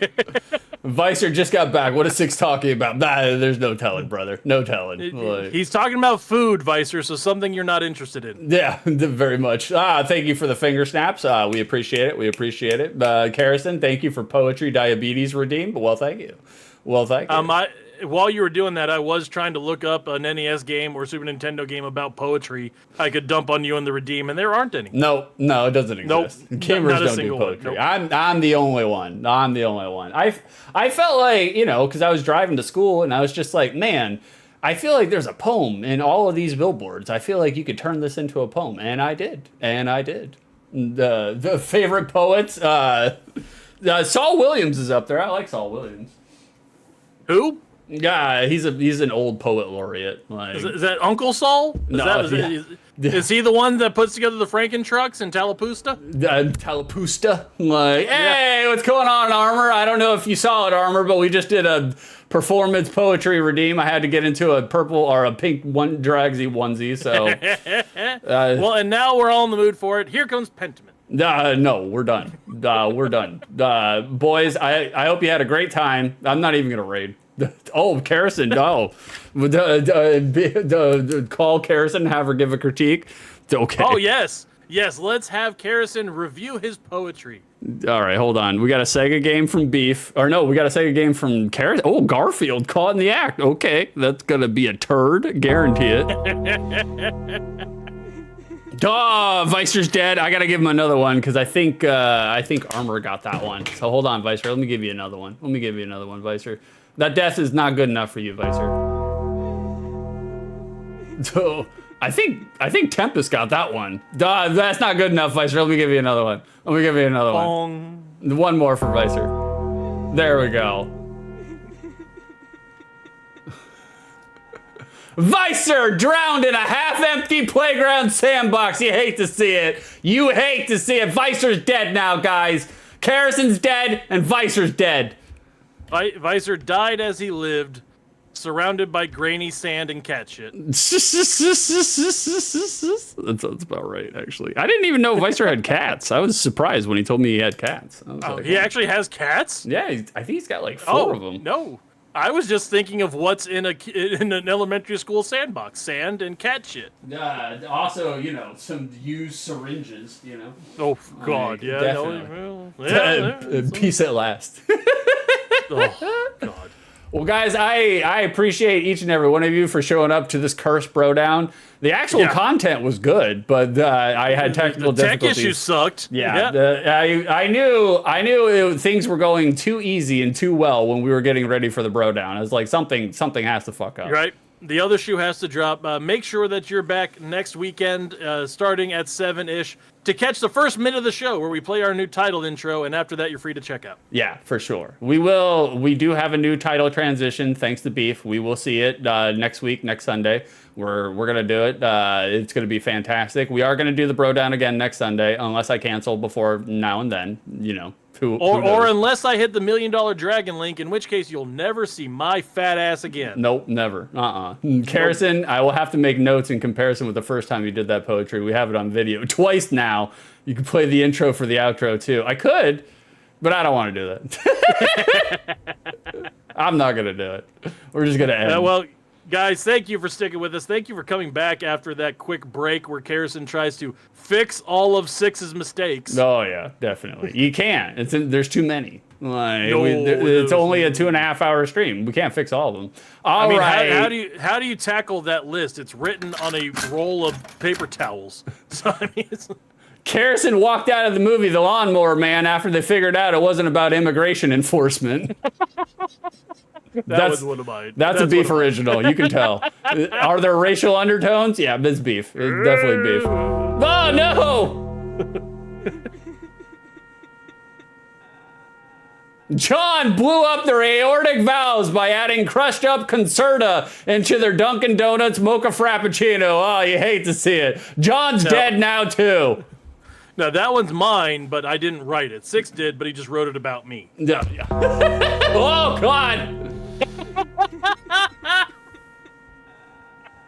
Armor fished at the wrong watering hole, got swallowed up by a giant trash river squid, their spine crunched in half by the beak. You always watch the beak, Armor. You stay away from the beak. Armor's dead now, too. Num-nums. Also, Karison has redeemed a commercial break. God, she got me with my own fucking redeems. Oh, God. Just end the show with it. All right, Just end the show. Video's done off the air. That's all right. I'll end the show with it. I'll do Guys, it. clap, clap, bloop. Thank you for joining us and being party to our madness. Thank you so much. We appreciate you all. You go fuck yourself. Later, nerds. Yeah, exactly. Hold on. Let me change my seated position, and then I'll play the outro. All right. We're going to do the outro. Karison, you guys are trolls. You guys are absolute trolls. We got to reset for the outro.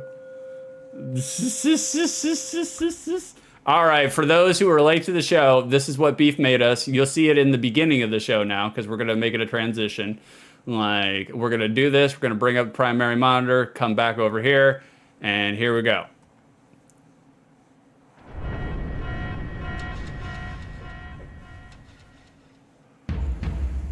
Let's fight like gentlemen.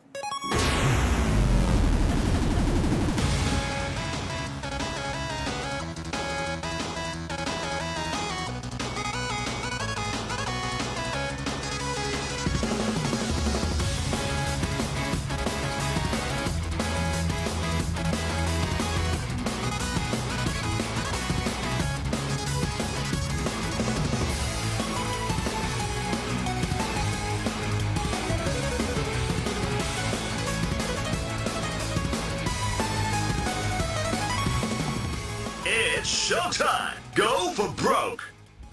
Round 1. Fight.